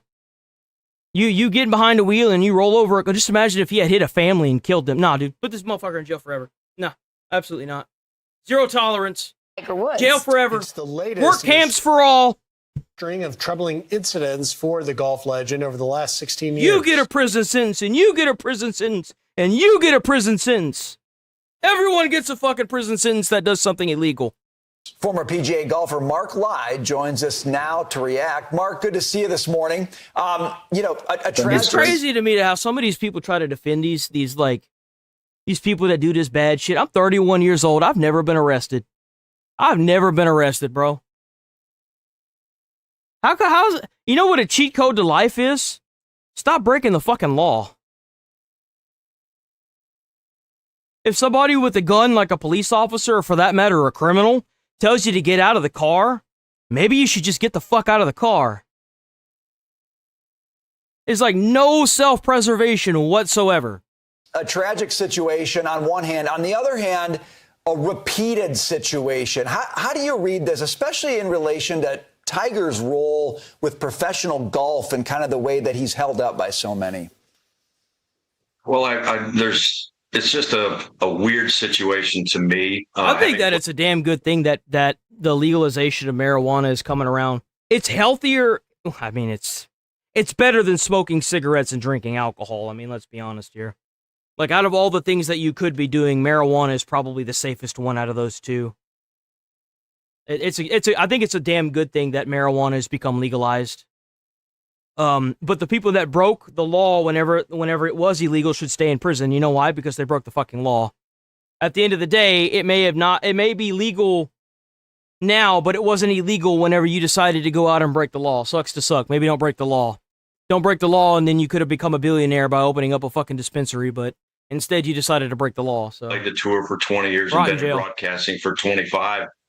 I just wonder when enough is enough. You know, the game that we all play and we love takes so much discipline, mentally, physically, everything, spiritually. And when I see I how don't give a flying fuck about any of that. If the dude was fucking high as shit, he rolled over his car, put his ass in jail. I don't care. Oh, golf is so hard. No, life is hard. Deal with it. Don't drive and do drugs, dumbass. good Tiger was, I got to follow him 10 tournaments in 1 year. And I basically said, this guy's the gift to golf. Multi-millionaire sitting there rolling his car over because he can't stay out of trouble. Bruh, don't talk to me about how hard a sport is. Fuck off. You know? He's not a football player. Them boys got it way worse. Since he has retired or semi-retired, I'm just Bro wondering. has to stand in one spot and do this motion all day. Come on now. That discipline that he's learned to convey on the golf course is going to take hold in his personal life. Obviously, he's got demons going on. And they're trying to tell me golf is hard. What the fuck? But there has to be some accountability. And I don't think in the past, guys, that I mean, sure, it takes a lot of skill. Okay, sure. But it is not that physically demanding. held accountable. And that's, But he has to stand out in the sun all day. So do lawnmowers. Get over it. Jesus. a big problem in our country, not only in sports. You think the guy making sure the green isn't clean hasn't have a hard time when his lawnmower breaks down? But there's no accountability there. He just keeps getting away from things. I'm sorry. Yeah, that's and he's going to keep doing it too. The longer you let these people that have this like wealthy lifestyle and higher up like anything or women and other people get away with it, they're just going to keep doing it. Hold them accountable, make the punishment not worth the effort it takes. I'm bad for him, but I don't like sugarcoating things. And the way I look at it, there's got to be some sort of There's punishment. two things that they need to change in law. Anytime you take off from a police and you do a high-speed chase, every single time you fly through an intersection needs to be an attempted murder charge.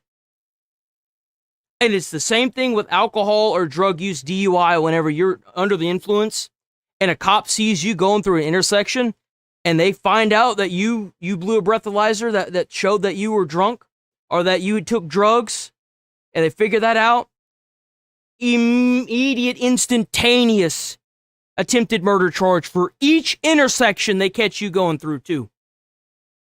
Non-negotiable. Or withdrawal or some sort of suspension from the game. That's If my you take. want to get out there and do bad shit, if you want to ruin your own life, you want to end up getting yourself killed doing something stupid like this, do it at home. Stay off the goddamn road. I've been to too many car crashes where somebody was being fucking I can't say that word. YouTube, the eye of Sauron YouTube is watching me. I can't say that word. Being stupid because they didn't want to stay home and they decided to drive. I've scraped too many people up off the fucking road. Enough. You make such a great point. Accountability, whether it's in politics or with celebrities or even with our own kids, it's really important. Right. And there is a lesson. I mean, he is a superstar. People look up to him, and people, whether he likes it or not, it is a bad example. To be fair, though, he was not. He was not drunk driving. I mean, they gave him a breathalyzer test. It was not alcohol. He's clearly on some pain medications, and he's suffering from that. Although, as we've been saying all morning, bro, they don't fuck around in Belgium. If you blow a 0.05, you immediately get your license suspended. Oh, no. I'm sorry. I'm wrong. Immediate license suspension occurs from 0.35 mg/L. Exhaled breath alcohol, formerly zero. It was originally 0.50. The penalty escalates from fines minimum of, I don't know what that, 137 euros to 1,260 euros to criminal charges, significant driving bans, and mandatory interlock device. Belgium. That's what I'm talking about. Crack down on this. he's loaded. He's got tons of money. Why doesn't he have a driver if he knows he has this problem? Yeah, why the fuck, like... Well, I'll just be honest with you. The guy's pretty cheap. Oh, really? Somebody offered to drive him for $100,000. He said, no, that's way too much. That's some of my sources. I kind of know too much sometimes. That might anyway, be a bigger problem. Rachel, you bring up an important point. The legacy thing is what we're concerned with now. I mean, with Charlie. Yeah, I don't know why the hell it didn't go, why they changed it from under oath. Like, you're not driving, especially in Texas, they tell you, driving is a privilege. It is not a necessity. They say that straight out of the gate when you take the, like, computer program stuff that you have to pass. They're like, driving in Texas is not a necessity. It's a privilege. In the state of Texas, you will not. And then they give you, like, the fucking laundry list of shit, and then they quiz you on it. His daughter and his son. That's what it's all about now. And is this the legacy that you want to leave? Because, 25 years of great golf can be erased in a heartbeat. And I just feel really blessed for him that there wasn't injury or fatality. No, there is no excuse. No, absolutely not. That's why they should crack down on this harshly. I'm sorry, but the excuse well, I SA'd somebody because I was under the influence of alcohol is bullshit. It's bullshit, okay? It's bullshit. It is. Oh, I got behind the wheel and killed a family. It's bullshit. I don't give a fuck. You got behind that wheel, you need to get behind them bars now, bitch. There is no excuse. Period. Or something of that weight. But yeah, we all feel bad for Tiger, but you know something, there's got to be accountability, and it's got to happen pretty soon. The PGA Tour, you know, he's one of the higher ups now. They're paying him over $20 million a year for the position that he's in. Right. I don't know. There seems to be.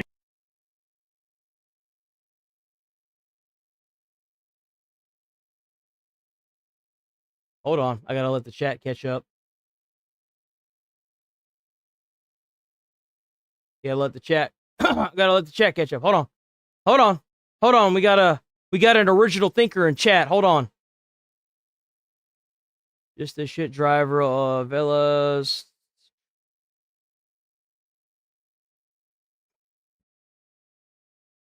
To get off the hoodie and the robe off, you need to get into an outfit that doesn't look like you roll out of bed, and don't put pants on. I have pants on. That's rude. Trying to attack my coziness? That's just rude, man. Oh, we got a generational. Oh, damn. Okay. Oh, man.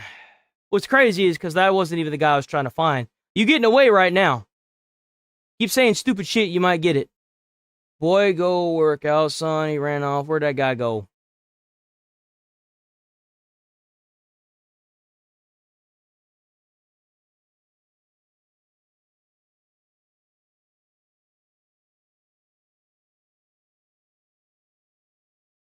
Not illegal or morally. Uncle Texas driver Texas drivers do have a reputation. They're aggressive as fuck.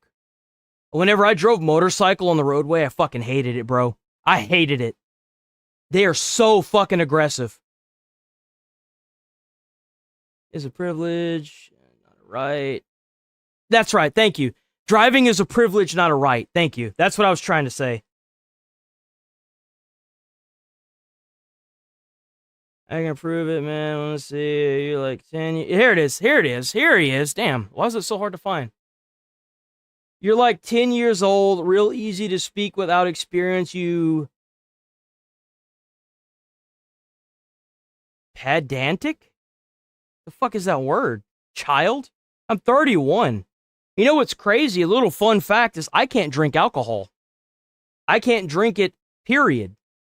Because I actually have an allergy to it. It makes my body and my muscles lock up. Like, I'm talking like intense schizo levels of pain. I've had shingles before, bruh. This shit hurts.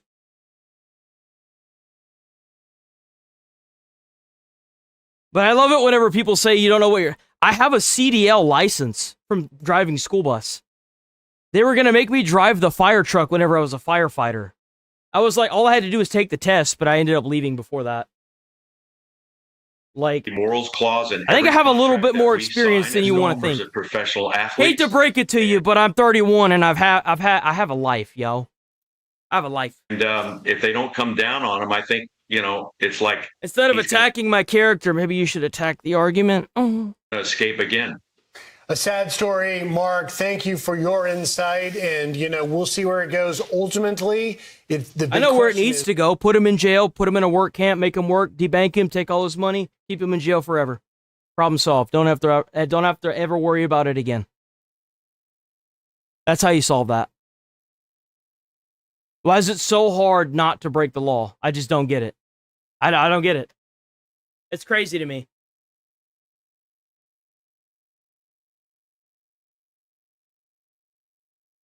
That shit hell of expensive to renew as well. Whenever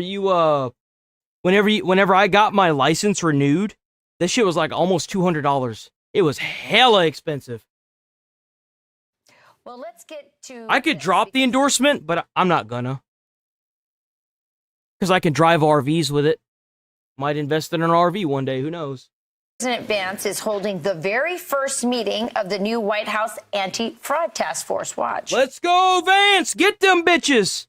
Yo, W. Nick Shirley, L. Tim Walz. Get them out. We think fraud has been a problem for a long time. It became a massive, massive problem under the Biden administration.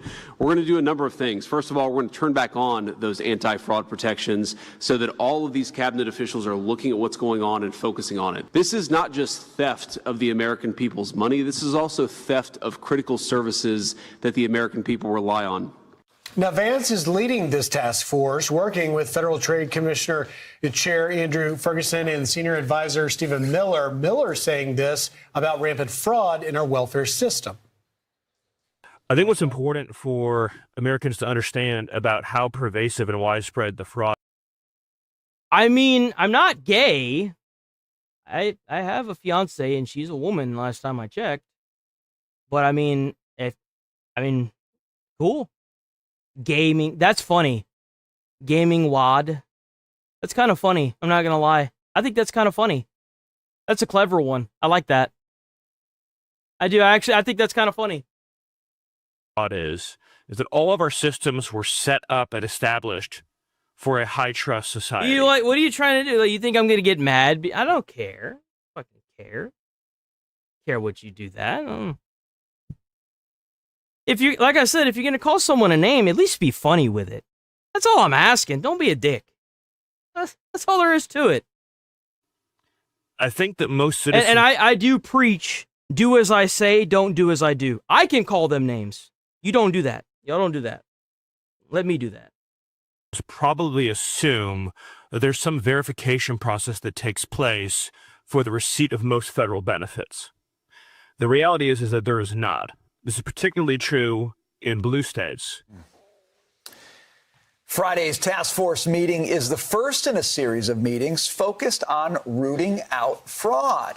Here to discuss is Saturday in America anchor and that Floridian we were talking about, Kaylee McEnany. Good to have you this morning. Good to be here, Brian. All right, so we got the task force. Yep. I'm not a huge fan of task forces because they seem like they don't get a lot done most of the time, but I mean, Doge did a pretty crazy job. I mean, I wish Doge was still there.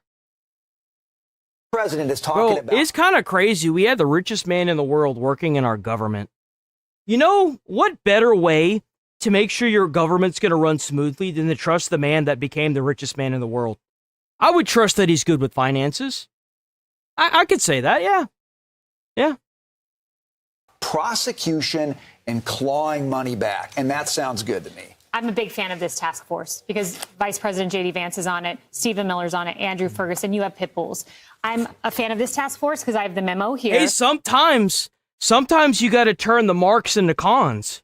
I think, and here's what I think, I guarantee you a lot of people would be dumping this ideology if you could call ICE and have them arrest illegals in your neighborhood. If you see your neighbor and you know that for a fact they're illegal and you call and ICE comes and picks them up and you get $1,000 per person, all that moral bullshit, that go out the window real quick.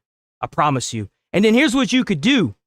You could have, because they already get $1,000 if they self-deport. But what if you had some of these illegals trying to, like bounty hunter style system, go and catch other illegals instead of using that money to deport themselves? That they could just put that money back into the government, and they can use their ability. That, you know, every time they catch somebody that gets deported, it adds to like a ticker that allows them to get their citizenship. I'd be all for that. Let's go. Like, shit. We can call it the immigration games. You know what I'm saying? Like, let's do it. And it says, first, the government must prosecute fraudsters. That is the overwhelming priority. And Stephen Miller put this into perspective. The memo says there could be more than $250 billion in fraud. Why does this matter? Stephen Miller said, what if you are a lineman in Florida? Imagine that. Remember, boys, it's a whole different ballgame when it's time to pay rent. You know what I'm saying? Who goes out after hurricanes, works your tail off, works multiple shifts in a row. You work hard for your money. And then you look over and there's a Somali citizen who got here maybe 2 months ago, and is that literally had it all handed to them. They sitting in a multi-million-dollar mansion. They getting all these that they're claiming as a fucking daycare. They sitting in there with a nice brand spanking new $300,000-$400,000 luxury vehicle. Up in there living your American dream out there, shoving their dick right up your ass, taking all your taxpayer money, boys. Woo! Don't that just make you feel real good? Hot damn! driving a Mercedes. That is why this matters. The hardworking people, it's a zero-sum game. You're a hardworking taxpayer. And you wonder why so many people are pissed right now, bruh. That lineman's tax dollar goes to funding the Mercedes for the Somali fraudster in Minnesota. Thank you, Fox News. Thank you. At least somebody in legacy media has their fucking head screwed on right. It's a miracle. I swear to God, why is so many people scared to say this? It's obviously what's going on. Everyone can see it. Worse, I think the money's going to Somalia. I mean, it's a portion of it absolutely is. Obviously. I mean, that's why you've got those planes and those former security and supervisors saying that they were going in there with millions of dollars in suitcases and sending it to Somalia. Duh. Of course they are. Crazy. Hundreds of millions. Yeah. This is absolutely insane. And you're right. This is probably one of the most important task forces we can absolutely get behind. And you're right. Think about it this way. Think about it this way. When was the last time you were able to go to a water park and not have to wait in line?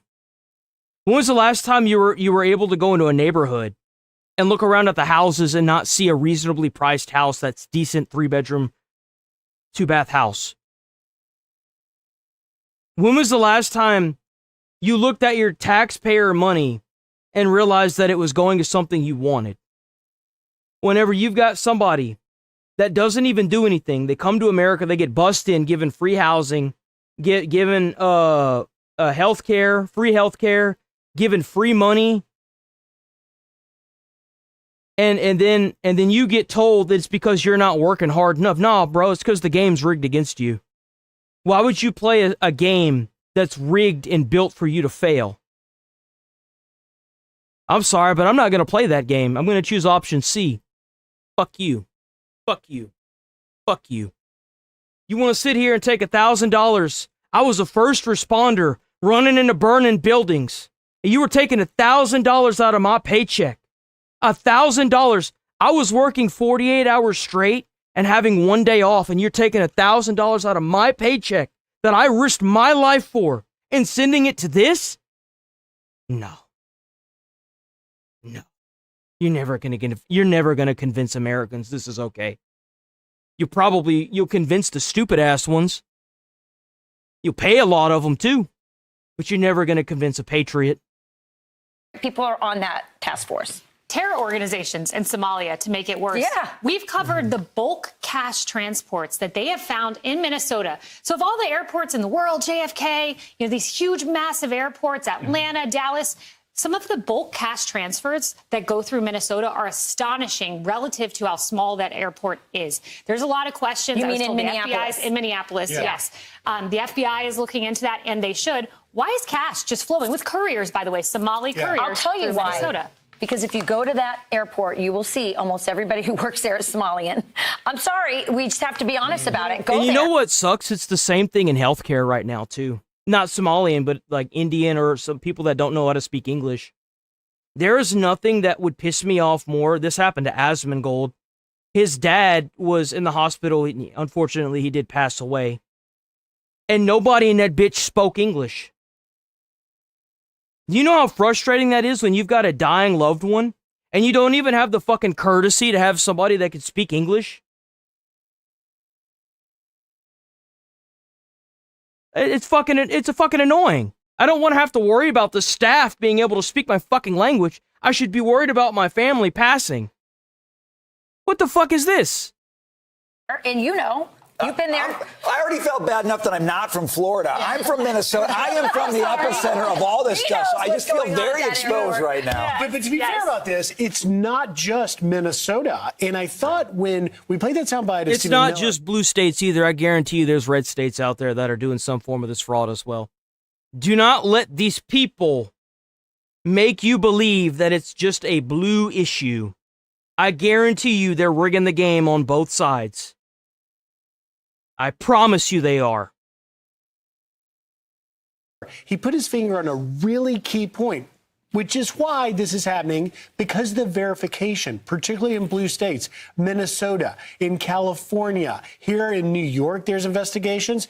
And even in Virginia, you just had the new governor, Spanberger, saying that she's against verification crackdowns. How significant is just this task force looking into the lack of verifications for the recipients of programs? That's a key point. And you're right. It's not just Minnesota. It's not going to matter because states like Minnesota and LA.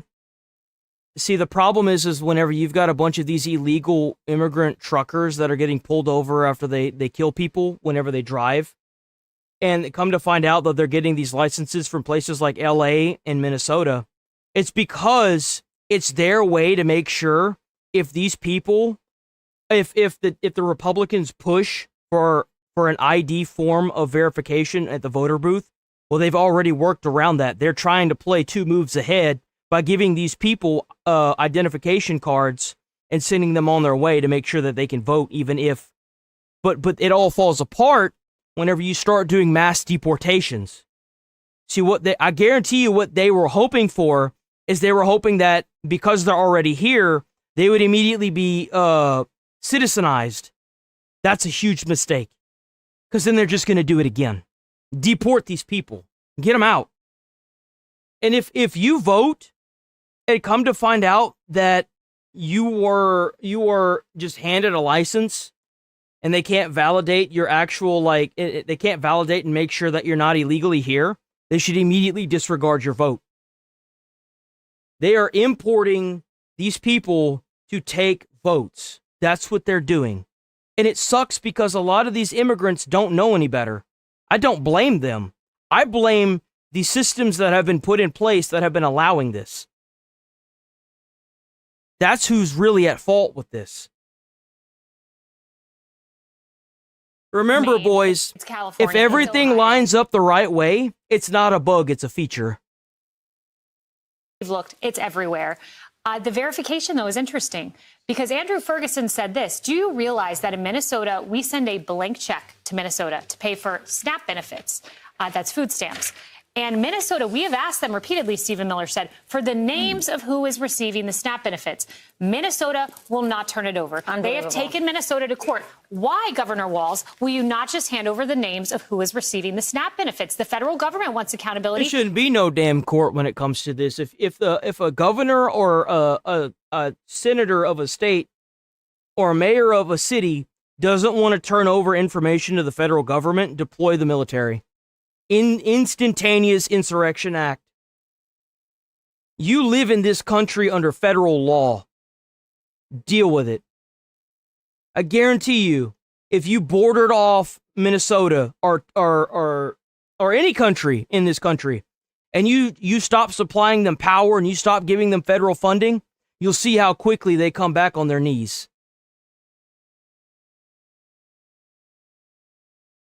You should, too. It's your taxpayer money. Yeah.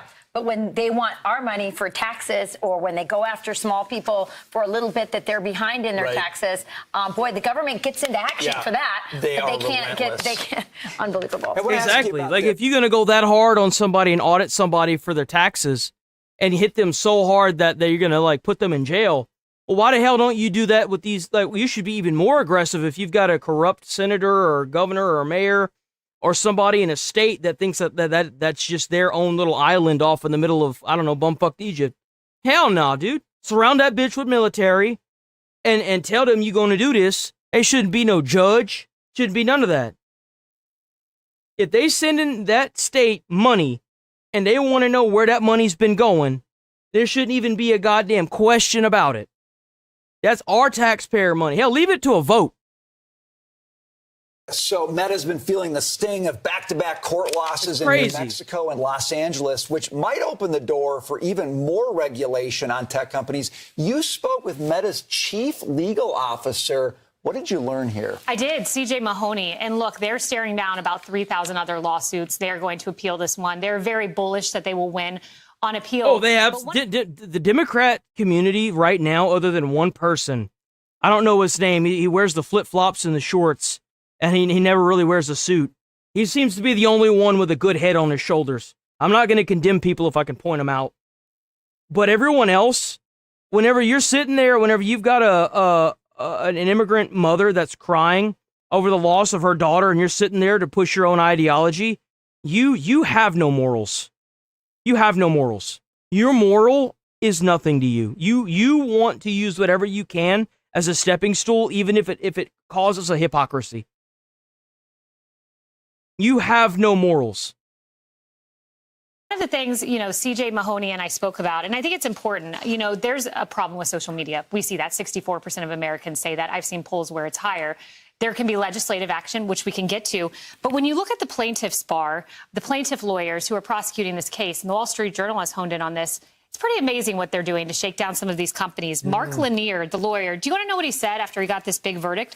He stood out on the steps and said, if they would have given $2 billion, that would have been really nice for my curriculum vitae and nice for my bragging rights and my ego. But really, none of that's what's important here. So is this about the young women? Is it about the plaintiff's lawyers? We should all be focused on our kids. Meta should have precautions in place. And the legislature needs to get on this, too. So you talked to Meta's chief legal officer. I don't even want to hear anything about that. My mom had 2 heart attacks and a fucking stroke. She couldn't even walk.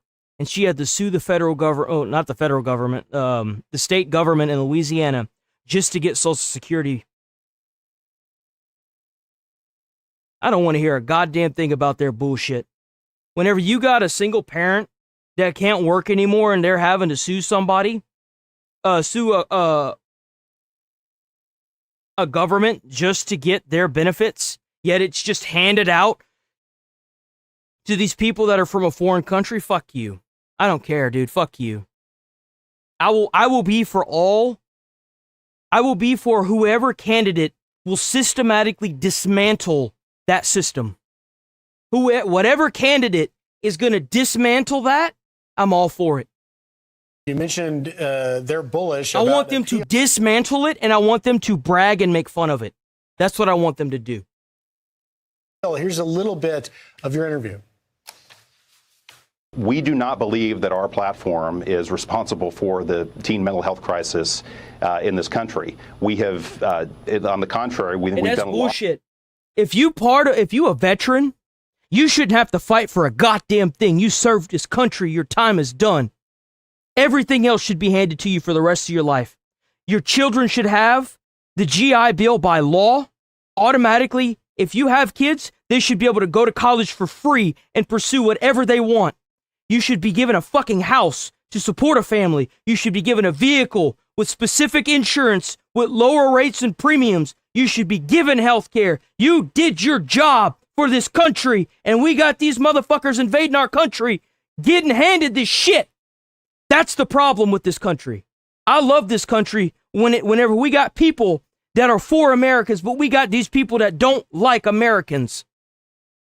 When you serve this country as a veteran, you don't even have to go to war. If you put in your time and retire out of the military, you should be obligated to that. Period. You shouldn't have to file for some form of fucking bullshit. What the fuck is that called? Where you have the disability.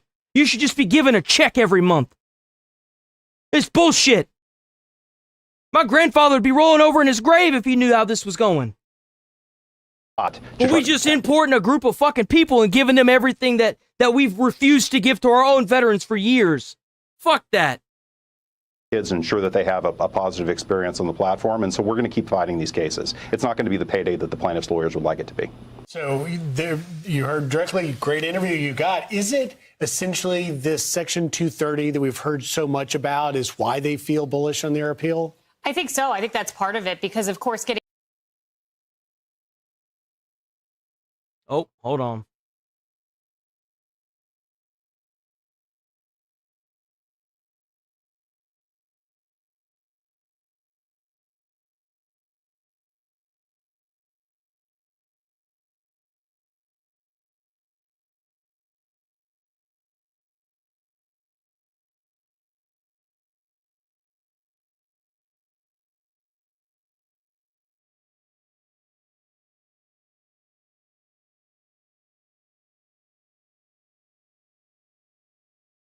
I saw somebody that was being stupid.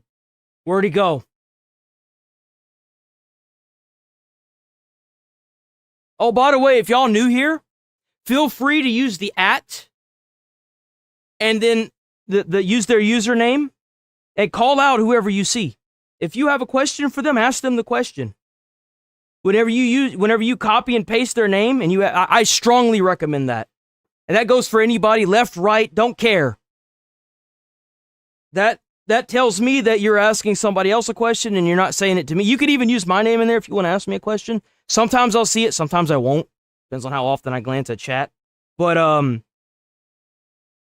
I absolutely recommend that. It helps me determine who you're talking to, and it helps me, like if you're saying like you're a dumbass, but you have a username, I'm like, okay, well then I'll have to like look and see what the thing is. It's complicated, but just do that. That way I know that you've been here. But I want that because you don't have to worry about being shot like Kirk in these comments. You understand me? This is a safe place as long as you're not being stupid. Read a page of Harry Potter book on stream. Why would I do that? I don't want to get sued. What, are you trying to get me sued, man? What do you think this is? Well, yeah. Well, think about it. How many places have you been on the internet where you systematically get pushed out by these people? And it's not going to happen on this channel. You will have a voice on this channel. As long as you playing by the rule book that I've set in place, ain't nothing going to happen to you. Even if you oppose with what I'm saying. But follow the goddamn rules.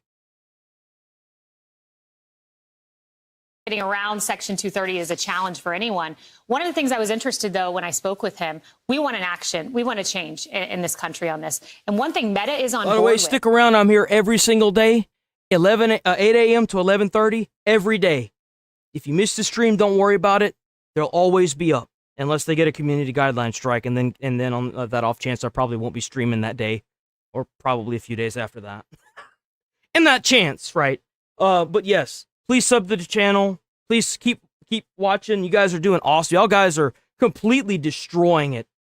Yo, W viewers, members, if you want to join the membership, feel free to join the membership. We have exclusive emotes that I made myself. It's just me. I have no editor. Everything I do for every one of my, all of these channels and everything is me. As soon as I get off stream, except for today and tomorrow, I pre-plan, I get all the videos, edit them out, I upload shorts to everything, I do it all myself. It's just me. So. Is legislation to... Is the doll on your right Kermit the Frog? No! It's the Grinch. I'm a massive fan of the Grinch. I feel like I am the possible embodiment of the Grinch. Genuinely. I love, bro.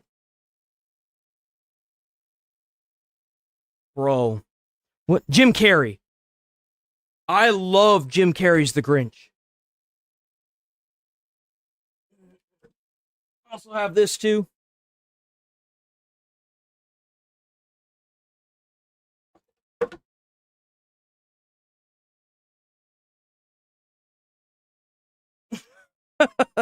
I hope that stays.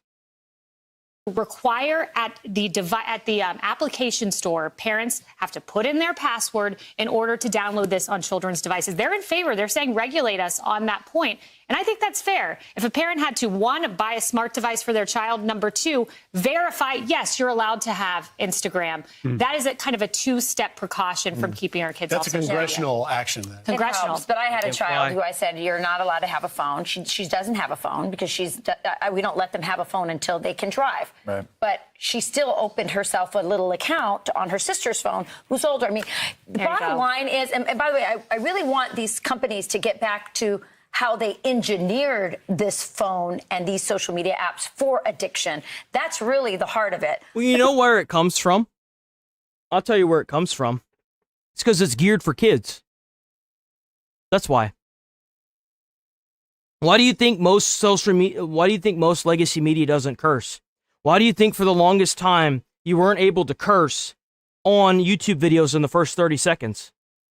They're gearing it towards children. That's why. A lot of these big companies are going to be hurting once they implement online ID. They're going to be hurting bad. And it's a good thing. You know why? Kids shouldn't be on the internet. Kids should be having a life away from these people that are trying to lop their penises off. That's why. They need to get away from these pedos. They need to get away from the internet. They don't need to be on the internet. I'm sorry. It's just how it is. The other part of it are parents. And you implement online ID for everything in America. You will see these companies immediately gear everything for 18 plus. They will disregard any language. They will most, like a lot of these brands that are pushing for these weird fucking social cues to make sure that people don't curse or say things that are negatively affecting the youth. All that shit's gonna go away. It will go away instantaneously. You're gonna be seeing a lot of people cursing. It is our right to uncover these kinds of things that I'm discussing. One town in Ireland has decided that because it's so hard when you have a kid who says, you say, you can't have a phone, and they go, but Johnny does, and so does. Right. And you try to align yourself with other parents who are sharing the same values as you. It's hard to find as many parents as you need to get your kid to be okay with not having a phone. This town said, let's just make the whole town phone free for kids. Wow. And they thought that would be better. So most, here's a quote. I think Bondi needs to get the fuck out. That's what I think. She fucked around with these Epstein files for so long now, it's ridiculous. They need to put her ass in jail, and they need to get somebody else in charge. That's what they need to do with her. That embarrassment bullshit that she pulled with those Democrats chewing her ass up and spitting her out alive, that should have been her fucking termination right there. Bondi needs to go. From this town in Ireland, and he says most 12-year-olds would demand a phone of their own. Not Bodie. This is from the New York Times. He says, quote, I want to live long and stay healthy, he said. Maybe I'll say to my mom, can I don't download this one game? And she'll say, yeah, and I'll get sucked in. And I think I have better things to do. Wow. Yeah. Isn't that really at the heart of it? What they could be doing instead of this? Yo, W new subscriber. Hell yeah, W new subscriber. Yes, sir. Thank you, sir. You are so right, Rachel. And it's a huge problem. The average school child spends 58 minutes. Make sure y'all hit like on the stream. It helps out with the views, too. Like I said, I'm here every day. I'm here every day busting my ass and shitting red, white, and blue out of my asshole and out of my mouth, okay? You understand me? Here, this is a safe place for people that believe in patriotism and aren't trying to oppress you every single second of the day. It won't work here. It won't. It won't work here. I'm sorry. I believe that Doritos needs to make... Here's what I think. While the Iran war is going on, I like that our administration is bombing the shit out of them and then making funny meme videos on the internet and demoralizing these fucking sickos. They've done it to their own people for 47 years. Get taken out by the 47th president and made fun of, you fucking bitch. But I think Doritos needs to cash in on this with the B-2 bomber. And you could call it the Black Death or the Big Beautiful Dorito. And it could be black. It's a black Dorito. And on the bag it should say, every $1 spent towards this bag of chips is one missile to bomb a terrorist in Iran. That's what it needs to say.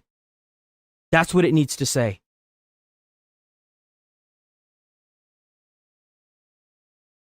I would do a giveaway on that shit so fast, it would make their fucking head spin. For children, but I want accountability here. It's a problem for adults. Me too. I'm at my dinner table and I put the phone away and you hear the ding, ding, ding. It's a problem for me too. I need a phone-free environment. Maybe we could ban phones here at Fox. Like, it's impractical, but we got to find a way to be better. So I'm Steve Doocy. I'm Brian Kilmeade. And I'm Ainsley Earhart. And click here to subscribe to the Fox News. I think that everything that Trump has to do to completely annihilate the IRGC and the Supreme Leader,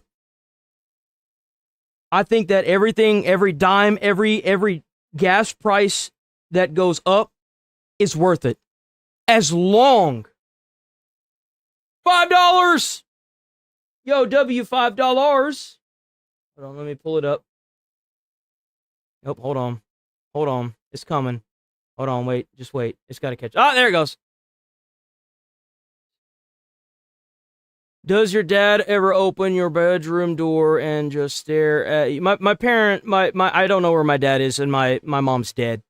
I don't live with my parents. Does it make you feel good just saying that?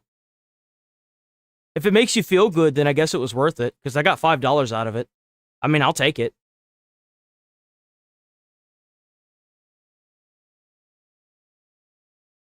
I have a better idea. Because I gotta say this at least once. I have a better idea. I'll pull up a retard, tell him that he's retarded, and then I'll permaban him for that exact same reason. How about that? At Gaming Wade, now pull up a Fox News article and read it out loud. At Gaming Wade, maybe read some Fox News articles instead. Tell this man to read a page of a book on stream. Is that what we're doing? While I agree with you 100%, you were just saying not too long ago that you want more funding in the military. How and where will we be able to support the people that need it most? The fuck? That's crazy. That's crazy. There you go. Does that suit you? All right, boys, I'm rolling. And I don't pull up articles because I don't want to get a copy strike. I'm sorry, I don't want to get a cease and desist in the mail like what happened to Moist Critical from pulling up an article that's online. You'll have to forgive me if I don't want to go to court for something like that.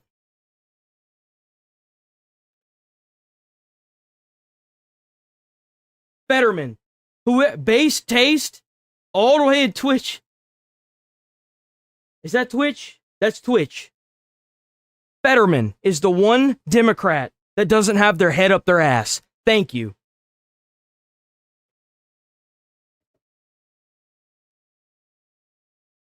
But I am rolling up out of here, boys. I'll be back on tomorrow, bright and early, same time, same place. You know how it is.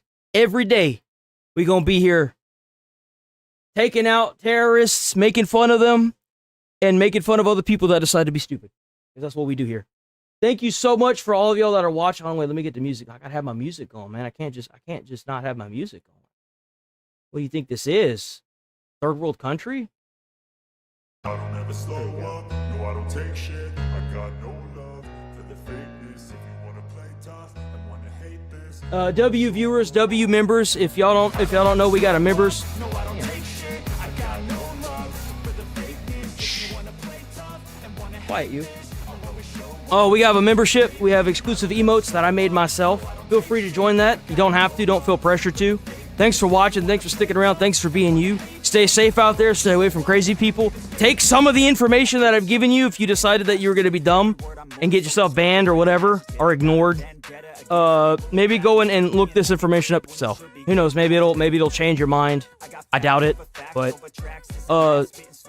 try to put a smile on someone's face. You might change their whole day or their whole life. You never know. I know for me, it certainly did a few times. So I absolutely recommend it. Even if you may not like them, putting a smile on their face may open their mind, may give them the ability to open their mind up. And I will see y'all tomorrow.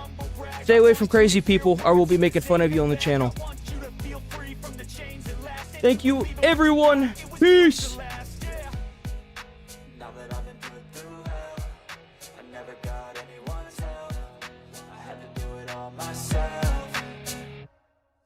I don't ever slow up, no I don't take shit. I got no love for the fakeness. If you wanna play tough and wanna hate this, I'll always show up and make a statement. I don't ever slow up, no I don't take shit. I got no love for the fakeness. If you wanna play tough and wanna hate this, I'll always show up and make a statement. Gonna learn the consequence of being incompetent. Mental health is confidence, dreams and some honestness. I'm not here to save the day, that's for you to take.